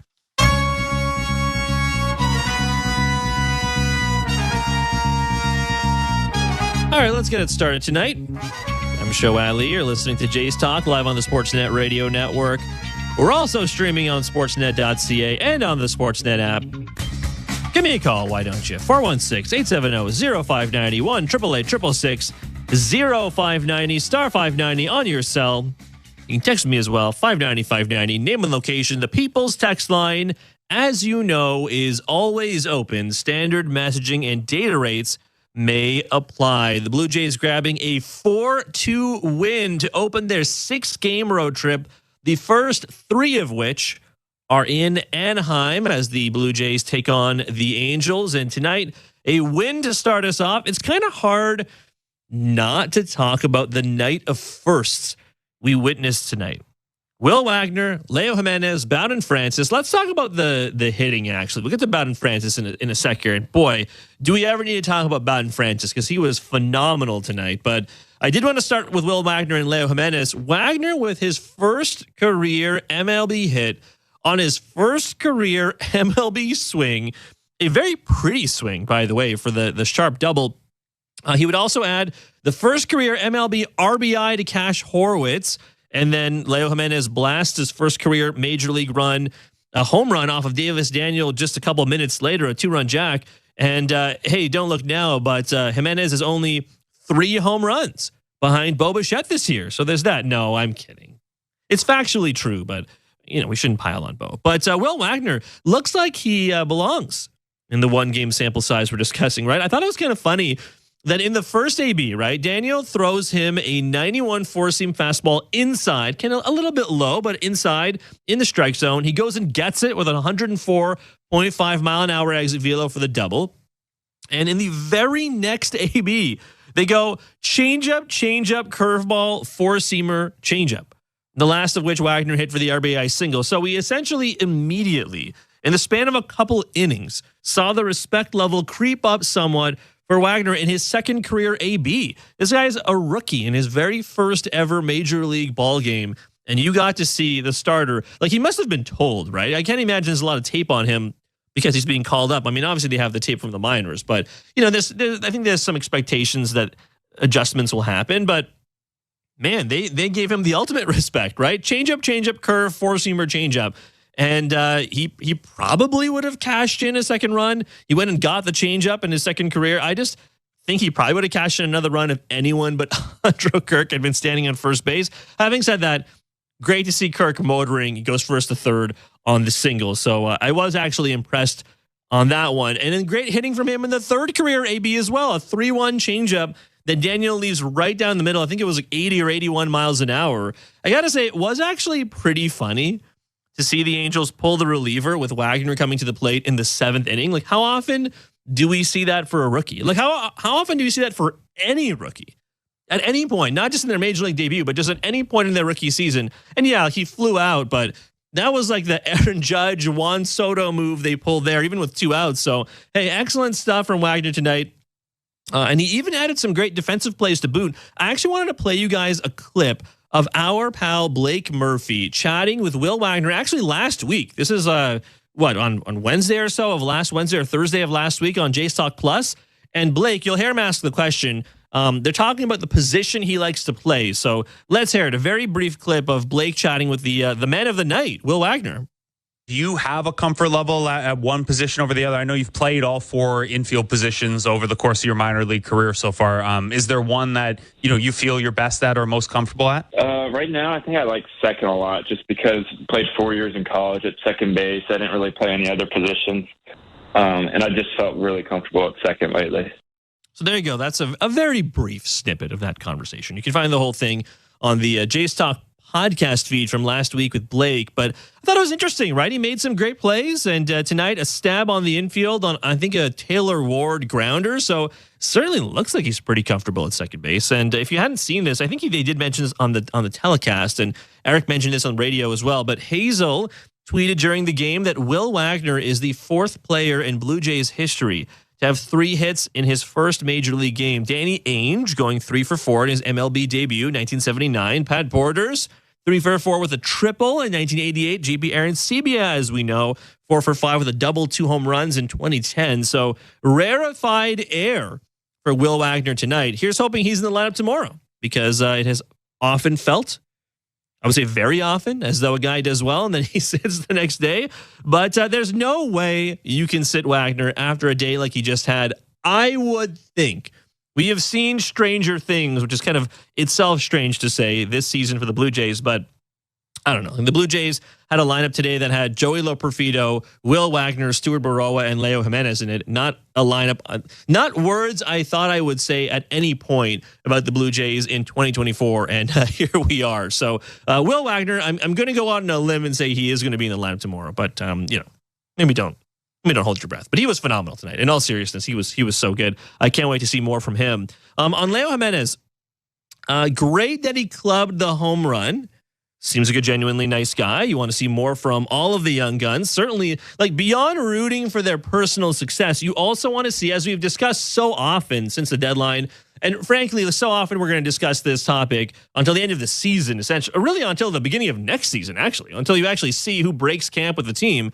But you want to see where they fit on next year's team, right? And I think I do still, despite the home run, need to see more from Leo before I can say he has a spot even on the bench of next year's team.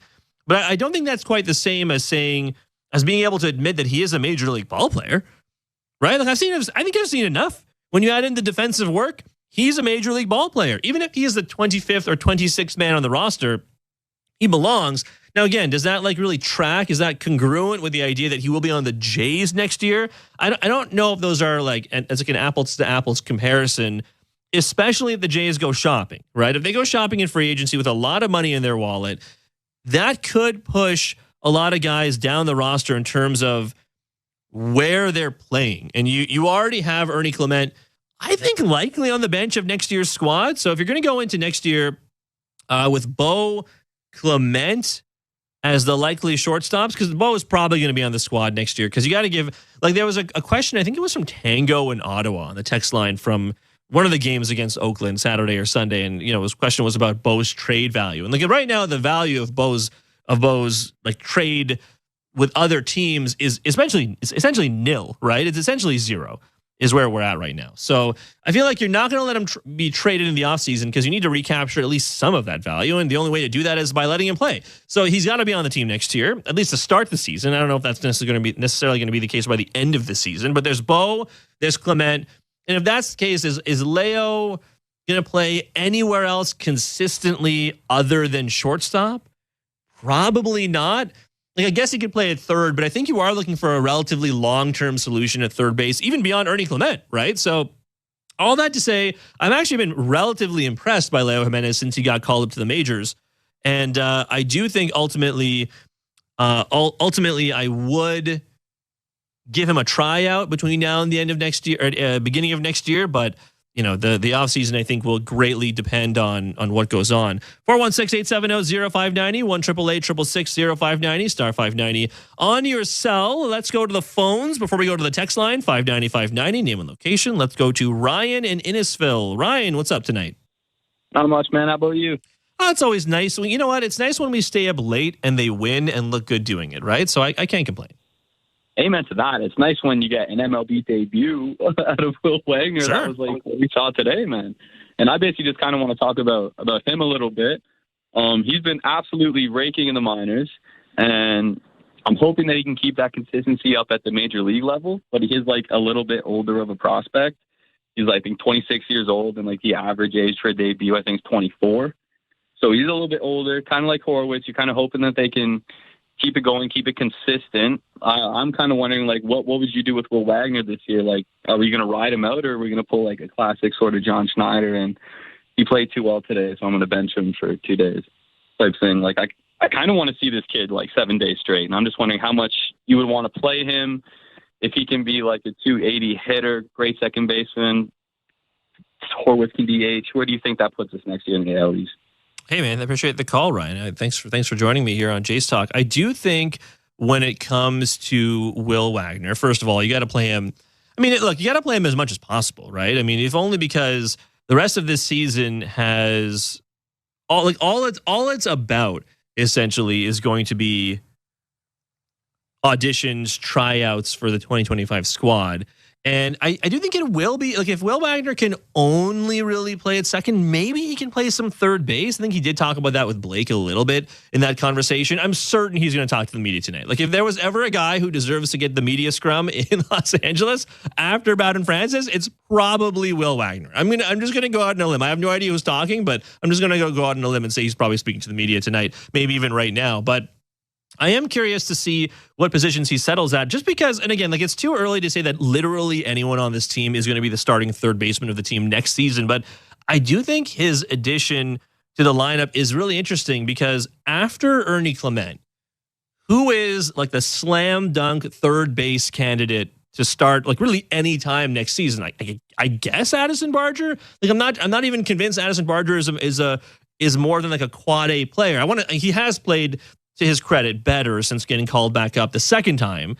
But still, I mean, you need to see a lot more from him offensively. And certainly one game from Will Wagner is not enough to say, yeah, he's going to be the starting third baseman or starting second baseman next year. But, you know, if you can pencil in Vladdy at first base, Spencer Horwitz at second.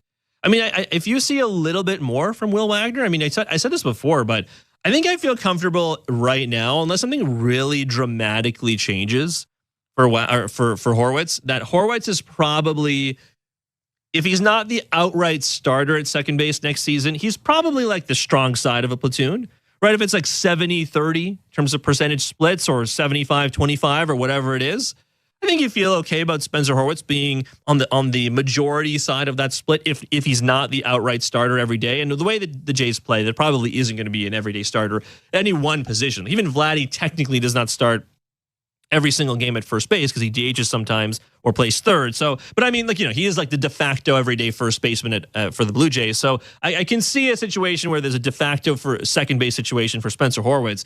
Maybe Will Wagner is the short side of that platoon. Maybe he does find a spot at third base. We'll have to see, honestly, where they try him out between now and the end of the season. But I'm kind of with you. I mean, I remember when Horwitz got called up. I only use him because he's like the obvious comparison, because a little bit of an older prospect. He's coming up. He hits well right away, had a great averages in the minors, and obviously tonight continued that in the majors. So I think he's like the obvious comparison. Davis Schneider is like a kind of like a distant comparison, just because he is struggling right now, unfortunately. Obviously didn't play tonight. But when it comes to Spencer Horwitz, you know, he came up and kind of answered a lot of those questions. But I think we also said when he came up, the obvious answer to that was also simply he just has to play for the rest of the season. Like, there was no point in him playing for like 10 days or 14 days and getting sent back down to the minors. Like, what was the point? What was the point of even calling him up if you're going to do that, right? So I think the way they've treated Horwitz, and again, Wagner has to actually hit to get this treatment. But if you have anything like Horwitz and what you've seen from him in his 2024 season, then yeah, I think you pretty much can make a judgment on Will Wagner to a certain extent between now and the end of the year. But I'll probably give it like, I don't know, a couple weeks before I'm willing to make a solid judgment. But hey, I mean, hard not to be impressed by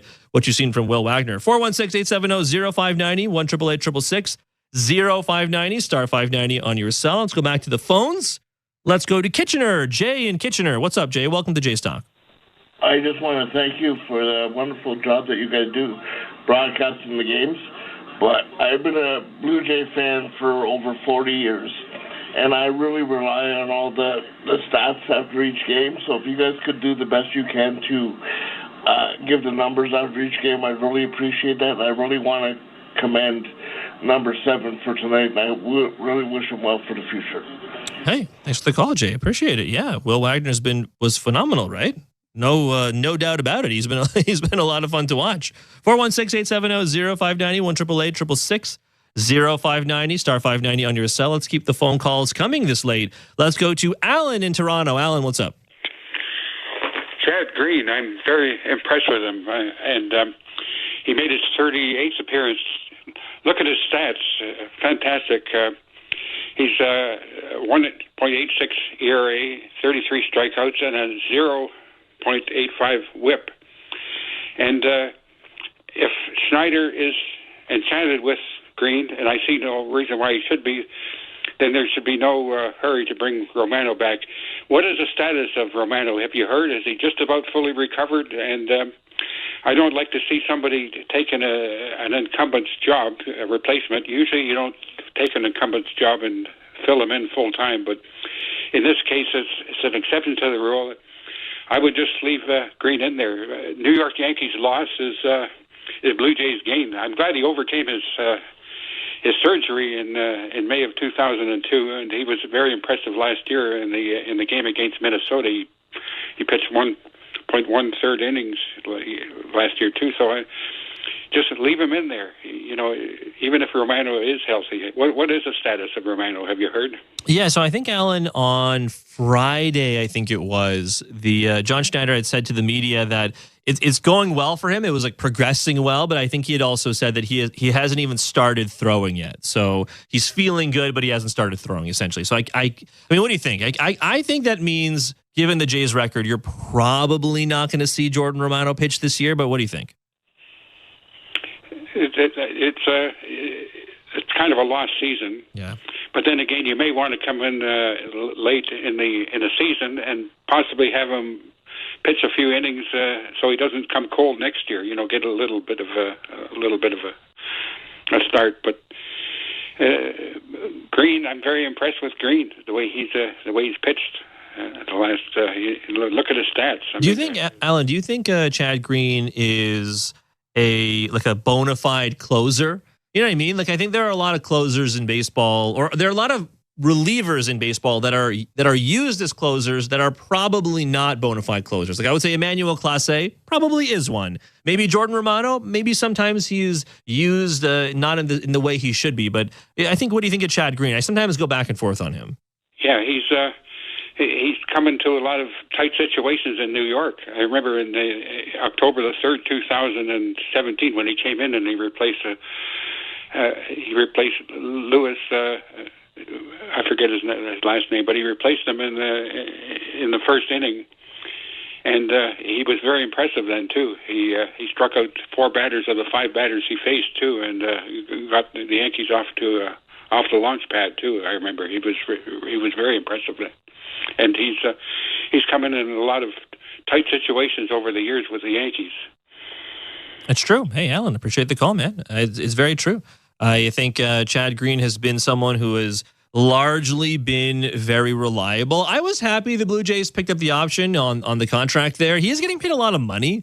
This is true. And I got to imagine if we see another season this year, like we had this year, next year, then, I mean, much like we talked about Jimmy Garcia all season, again, I think Chad Green is going to be one of those candidates to get traded. But I think you're right. I mean, like I said, I believe there are a lot of relievers who get miscast as closers. And I think Jordan Romano, I don't think he has been miscast, but I do think there are some closers who you need to alleviate the pressure on. Just like you need to have someone else, a fireman, to help put out fires, so you're not always deploying Jordan Romano for like 4 outs or asking him for 2 innings or whatever it is. I genuinely think he is very talented, but the duo of Jimmy Garcia and Jordan Romano, I'm really only using Jimmy because he was on the team for these past couple of years and just got traded this season, but I loved the way they were able to deploy those 2 guys, right? Like, you could essentially, if you wanted to, bring in either of them to deal with the most potent pocket of batters, even if it was like in the 7th inning or the 8th inning, let's say. The 8th inning probably more likely, even though Jimmy Garcia had traditionally been used prior to this season as like a holds guy. They were able to use him against like 2, 3, 4 in the lineup and then send Jordan Romano to shut things down in the 9th inning. Or honestly, you could do the other way around too. And now Jimmy Garcia is no longer a Blue Jay, but I kind of wonder if the Jays have that again with Chad Green and Jordan Romano. Now, again, much like Alan asked, I would expect, the way the season has gone, that barring some miraculous run, or seriously, barring Jordan Romano coming out and saying, "Wow, I feel great," that they're probably not going to push Romano, mainly because, is it really worth it? You know what I mean? Like, is it really worth it for a guy who's been on the team for so long? He had such a snake-bitten season. I mean, he was on the IL to start the year, and got the injections in the elbow, got shut down on June 1st. It was such a terrible season from him from an injury perspective. I'm not sure if there is really any impetus to rush him back. But hey, I mean, if he feels good, then, maybe there's no harm in letting him try it out for a little bit. But he might be better just starting the very gradual throwing program in the minors and probably in Dunedin to a certain extent, and then with the Bisons and then with the Blue Jays. But I don't know. With less than 2 months to go in the season, I'm not sure it's worth rushing him back. 416-870-0590, 1-888-866-0590, star 590 on your cell. Let's take a quick break. And afterwards, we'll go to the text line, 590-590, name and location. Those are the numbers for you to call. Those are the numbers for you to text as well. And we'll talk a little bit about Bowden Francis. We haven't heard from Bowden Francis so far tonight. I want to talk a little bit about him because that has got to be the best start of his career. Honestly, that's the best he's looked in relief or as a starter, I think, in his relatively short Major League career. Kudos to him. So we'll talk about Bowden Francis on the other side. Go to the phones. Go to the text line as well. You're listening to Jays Talk with Show Ali on the Sportsnet Radio Network. Timber Mart is Canada's building center, a solid neighbor to call upon when you've got a job to do. Your dependable home improvement store that offers the added value of Air Miles reward miles with every purchase of $15 or more. Visit timbermart.ca. At Crown Rust Control, protection runs deep because every Crown Rust Control Center is owned by a local family who cares beyond business. Your Crown Rust Control is 100% committed to their product, to you, to their community, which is your community. Protecting you and what matters to you is equally important as protecting your vehicle.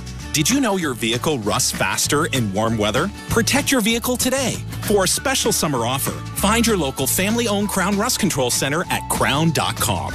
We're 2 men in a truck, the movers who care. You never know when cardiac arrest can happen. That's why each and every one of our trucks carries a life-saving Mikey defibrillator as part of our Mikey on Board program.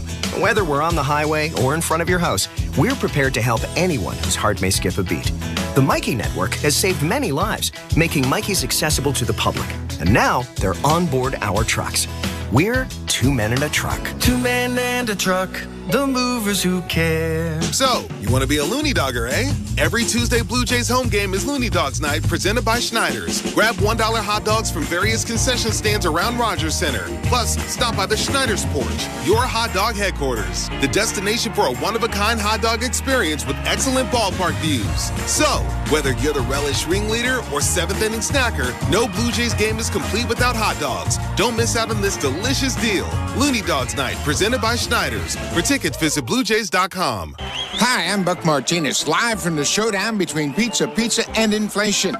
First to the plate, Pizza's big hitter, fixed rate pizza. An extra large 4-topping pizza for a fixed price of $17.99 until the end of 2024. I dare say, folks, inflation stands no chance against this all-star. Here's the delivery. And inflation strikes out. That's a swing and a drive for fixed rate pizza. Lock in yours today. Order pizza.ca. Sportsnet Plus is the streaming home of the Blue Jays. Fastball line to left, and it's caught. Watch live games at home or on the go. Long run, Springer!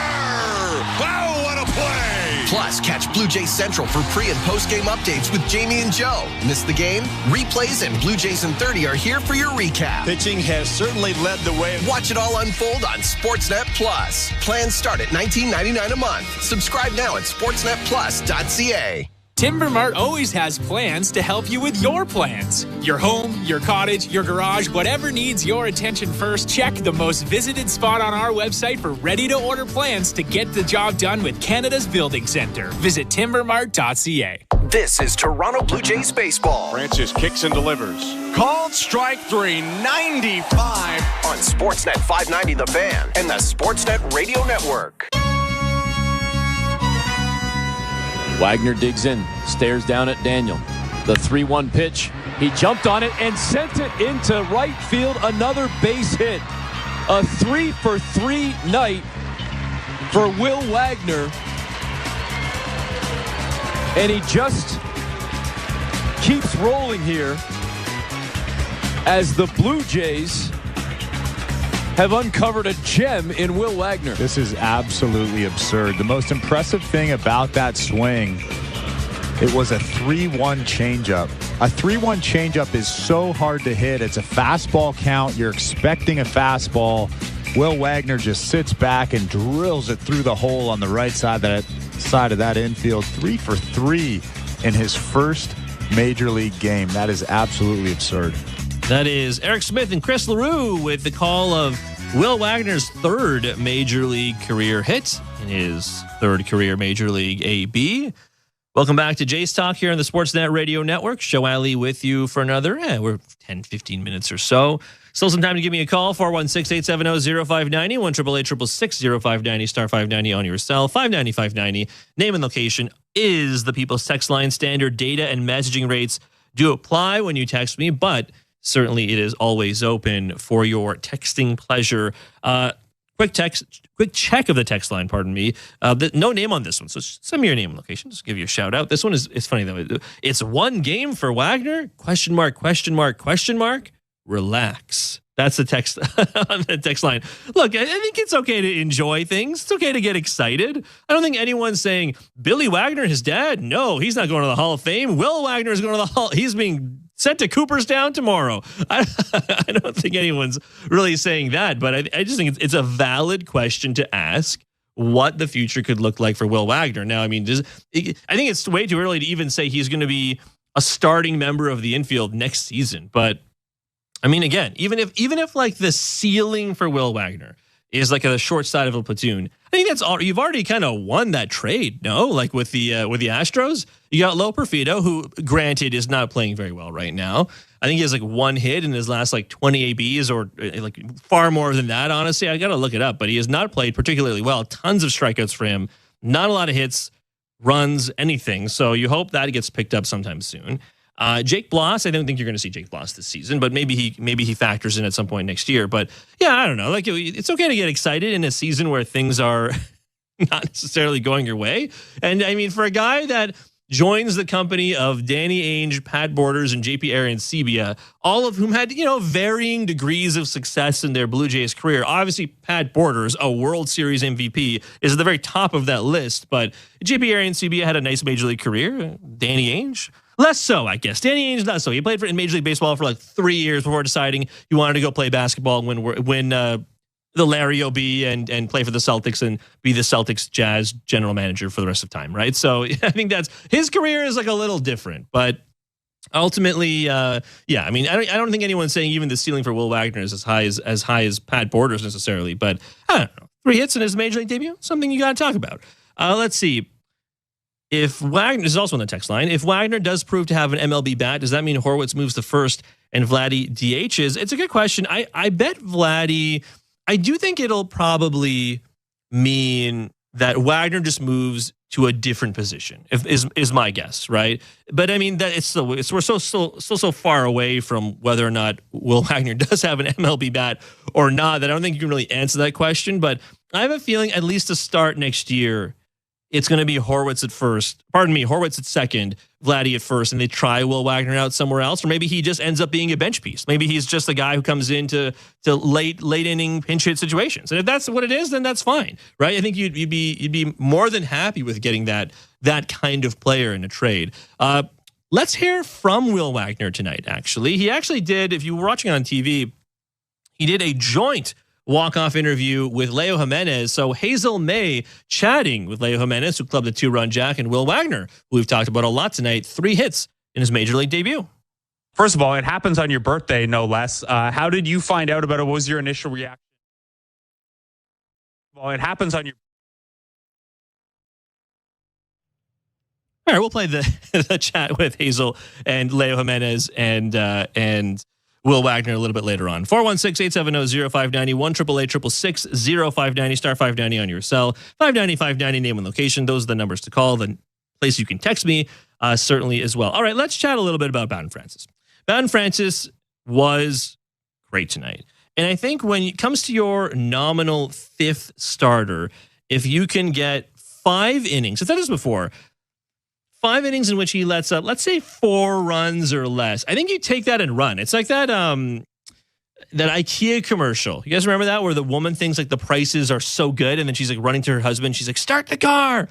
Like, you take that and run. If you're getting 5 innings and 4 runs or less from your 5th starter, and if that guy is Bowden Francis, even more so. The last time out, okay, 5 innings of work from Francis, 2 earned runs, including a home run, 7 strikeouts to 1 walk, 81 pitches thrown, and then we come to tonight in Los Angeles, 7 innings, 1 hit, 1 run, which was earned. It was a home run. No walks, 8 strikeouts, 81 pitches thrown, 57 strikes.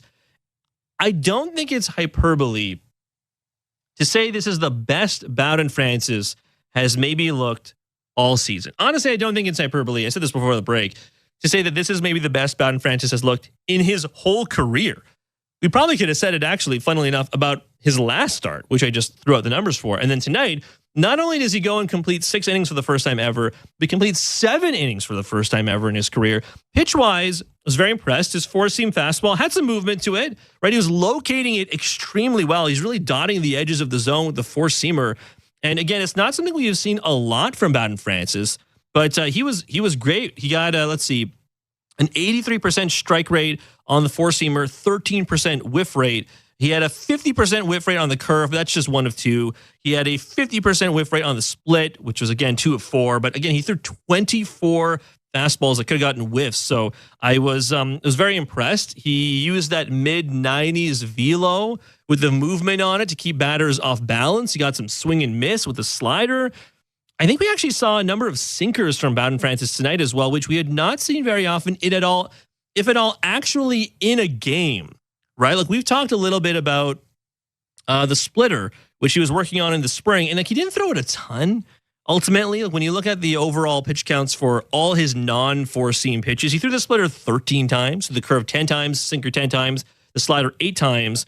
So he was largely relying on the movement with the fastball tonight, certainly, as most pitchers do. It's not exactly a breaking news here, but I like that he was throwing those other pitches, the slider certainly, but the curve, the splitter, to try to essentially keep batters honest in knowing that he had that pitch, especially the splitter, in his repertoire. So just phenomenal stuff from Francis tonight. I was very impressed. I really do think it's the best he's ever looked.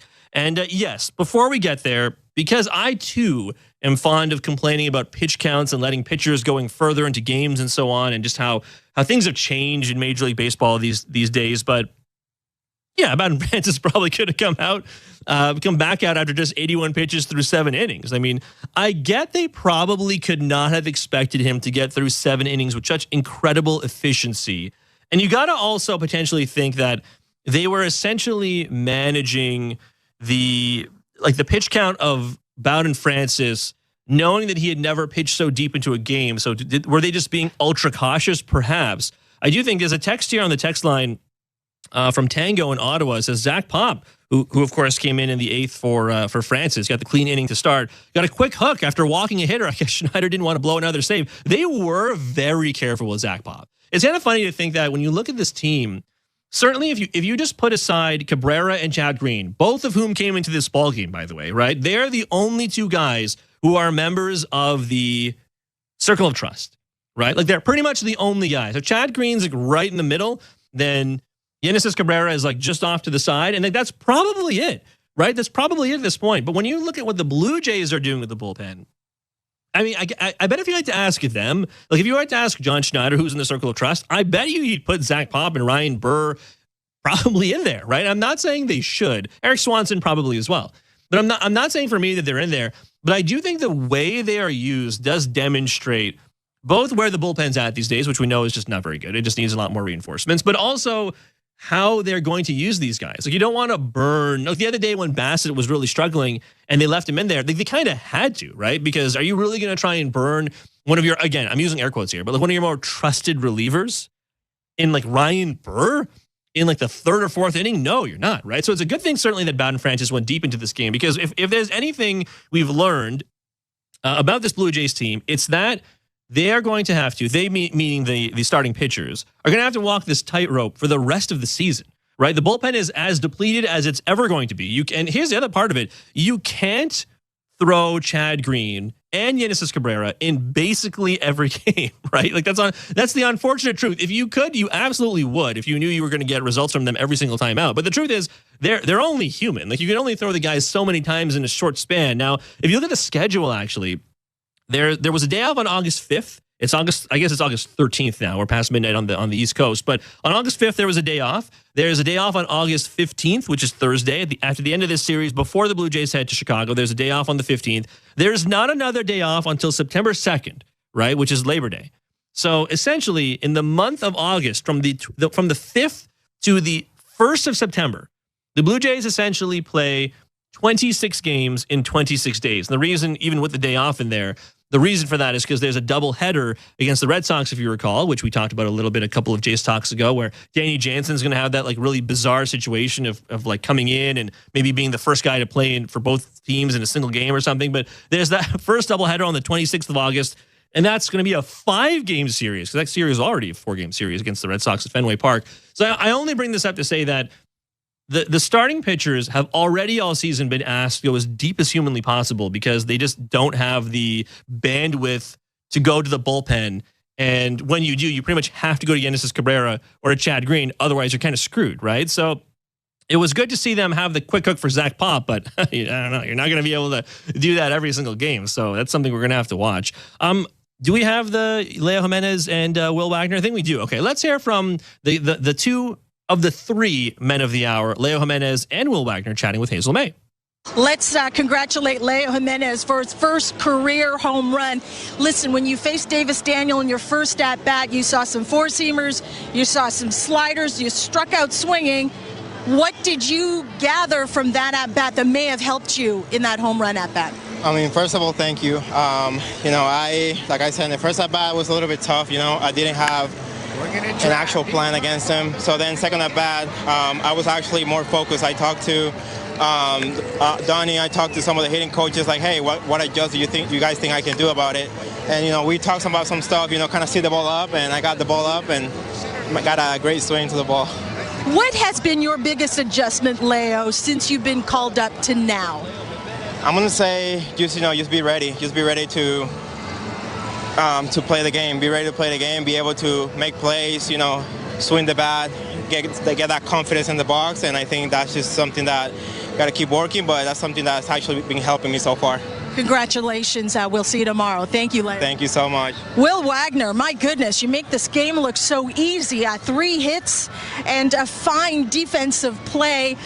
Will, you told me pregame when I asked you what was the biggest thing about your game that took you to the next level. You said your dad gave you some advice on approach. Give some more insight on what exactly he told you. Before the game, he pretty much just told me to be present and have fun with everything. It's just a baseball game, and you just got to go out there and play like every game. It's just a game. When you and I spoke before, you said you remember being in the backyard and your dad would throw to you, but then he got real serious. He was casual and friendly at first. Then he started throwing you knuckleball and sliders and fastball. How do you think that time together helped you now?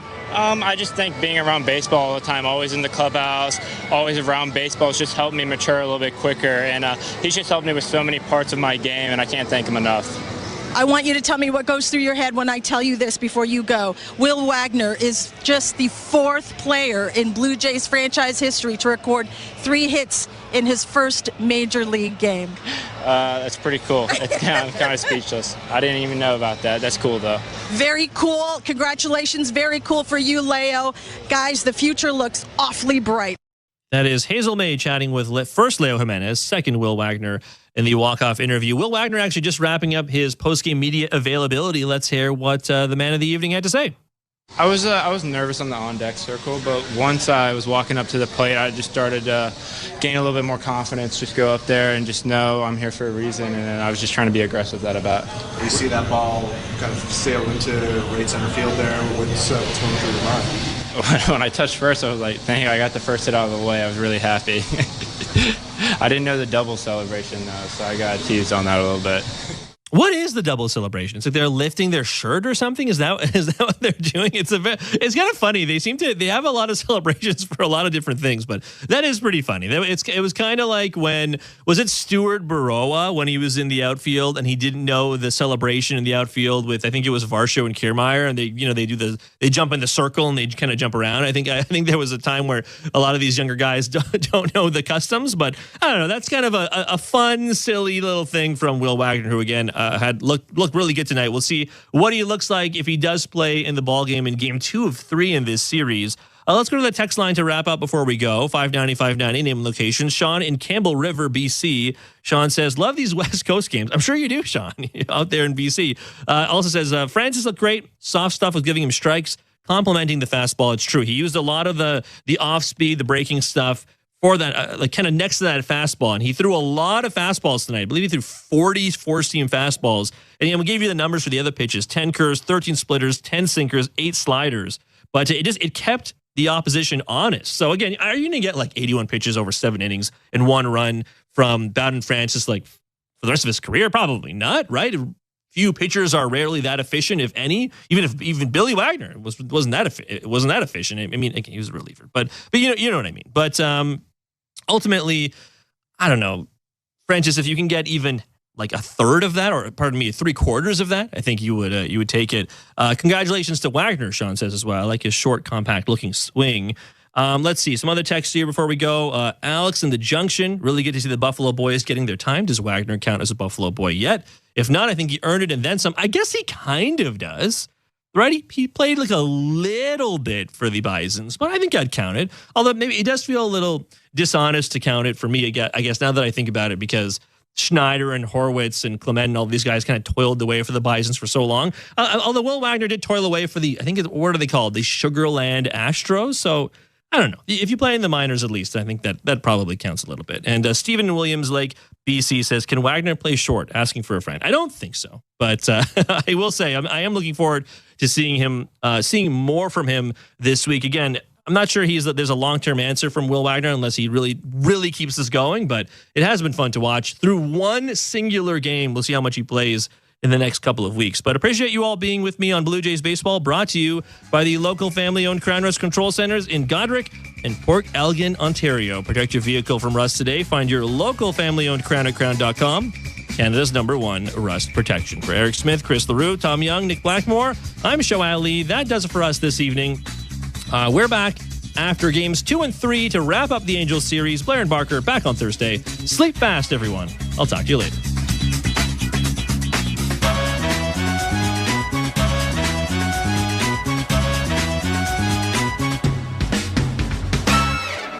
This has been Major League Baseball play-by-play on SiriusXM and the SiriusXM app. Why do I love calling this game? Calling this game? Calling this game? Calling this game? Why do I love calling this game? It's because I get a chance to bring some joy into people's lives. Anything can happen on a baseball field. We've got a new game! It's perfectly unscripted theater. Everybody on their feet! Because you never know what you're going to see on a given day. It is bedlam in the bank as Bryce Harper has put the Phillies on top! There's just something about baseball on the radio. Something about the way wood hits leather. A swing and a drive to deep left center! The way leather hits dirt. And he made a play! The way a deep fly ball sounds like it's about to change history. High fly ball to center field. It's hit pretty well toward the wall. Until the cleats hit the grass, hit the crushed brick, and then nothing but sky and a silent crowd. That ball's high. Until leather hits leather and 40,000 fans lose their collective minds. In a perfect symphony of chaos. He jumped up on top of the wall, balanced himself, and caught it. The way nothing triumphs a perfectly honest call. I don't believe what I just saw.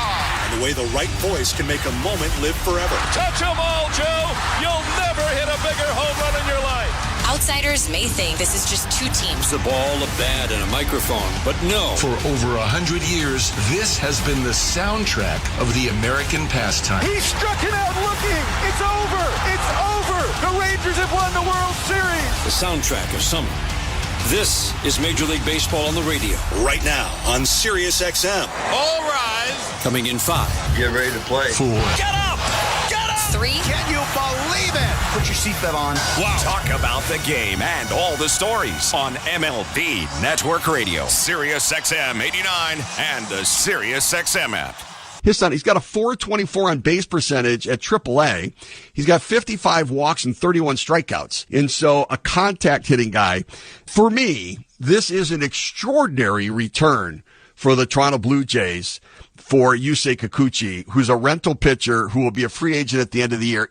I think the Blue Jays deserve a lot of credit for the return they got here. And Dana Brown hopes he can be that guy. They love swing and miss. He does that for Houston. If he can, maybe it'll work out for them.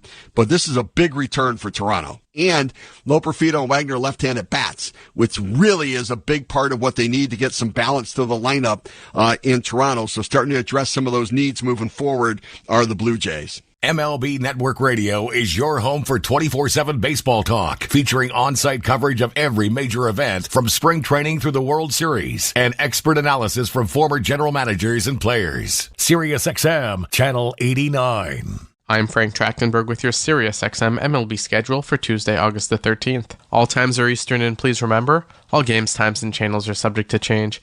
Check SiriusXM.com for the latest updates. In Major League Baseball, 6:35 p.m., Baltimore Orioles take on the Washington Nationals. Orioles on Sirius 208, XM 175, and Internet 842. Nationals on Internet 869. 6:40 p.m., Detroit Tigers face the Seattle Mariners. Tigers on Sirius 211, XM 178, and Internet 849. Mariners on Internet 864. 6:40 p.m., Cincinnati Reds face the St. Louis Cardinals. Reds on Sirius 209, XM 176, and Internet 846. Cardinals on Internet 865. 6:40 p.m., Cleveland Guardians face the Chicago Cubs. Guardians on Sirius 210, XM 177, and Internet 847. Cubs on Internet 844. 6:40 p.m., Philadelphia Phillies take on the Miami Marlins. Phillies on Sirius 106, XM 179, and Internet 860. Marlins on Internet 854. 6:50 p.m., Tampa Bay Rays take on the Houston Astros. Rays on Sirius 119, XM 180, and Internet 866. Astros on Internet 850. 7:10 p.m., New York Mets face the Oakland A's. Mets on Sirius 138, XM 182, and Internet 857. A's on Internet 859. 7:10 p.m., Boston Red Sox take on the Texas Rangers. Red Sox on Sirius 137, XM 181, and Internet 843. Rangers on Internet 867. Spanish Feed on Internet 870. 7:40 p.m., Minnesota Twins take on the Kansas City Royals. Twins on Sirius 139, XM 183, and Internet 856. Royals on Internet 851. 8:10 p.m., Chicago White Sox take on the New York Yankees. White Sox on Sirius 162, XM 184, and Internet 845. Yankees on Internet 858. 8:10 p.m., Milwaukee Brewers take on the LA Dodgers. Brewers on Sirius and XM channels 89, Internet 855. Dodgers on Internet 853. Spanish Feed on Internet 871. 9:38 p.m., LA Angels take on the Toronto Blue Jays. Angels on Sirius 160, XM 186, and Internet 852. Blue Jays on Internet 868. 9:40 p.m., San Diego Padres take on the Pittsburgh Pirates. Padres on Sirius 85, XM 180, and Internet 862. Pirates on Internet 861. 9:40 p.m., Arizona Diamondbacks take on the Colorado Rockies. Diamondbacks on Sirius 158, XM 187, and Internet 840. Rockies on Internet 848. 9:45 p.m., San Francisco Giants take on the Atlanta Braves. Giants on Sirius 161, XM 185, and Internet 863. Braves on Internet 841. I'm Frank Trachtenberg with your Sirius XM MLB schedule for Tuesday, August the 13th. All times are Eastern, and please remember, all games, times, and channels are subject to change. Check SiriusXM.com for the latest updates. In Major League Baseball, 6:35 p.m., Baltimore Orioles take on the Washington Nationals. Orioles on Sirius 208, XM 175, and Internet 842. Nationals on Internet 869. 6:40 p.m., Detroit Tigers face the Seattle Mariners. Tigers on Sirius 211, XM 178, and Internet 849. Mariners on Internet 864. 6:40 p.m., Cincinnati Reds face the St. Louis Cardinals. Reds on Sirius 209, XM 176, and Internet 846. Cardinals on Internet 865. 6:40 p.m., Cleveland Guardians face the Chicago Cubs. Guardians on Sirius 210, XM 177, and Internet 847. Cubs on Internet 844. 6:40 p.m., Philadelphia Phillies take on the Miami Marlins. Phillies on Sirius 106,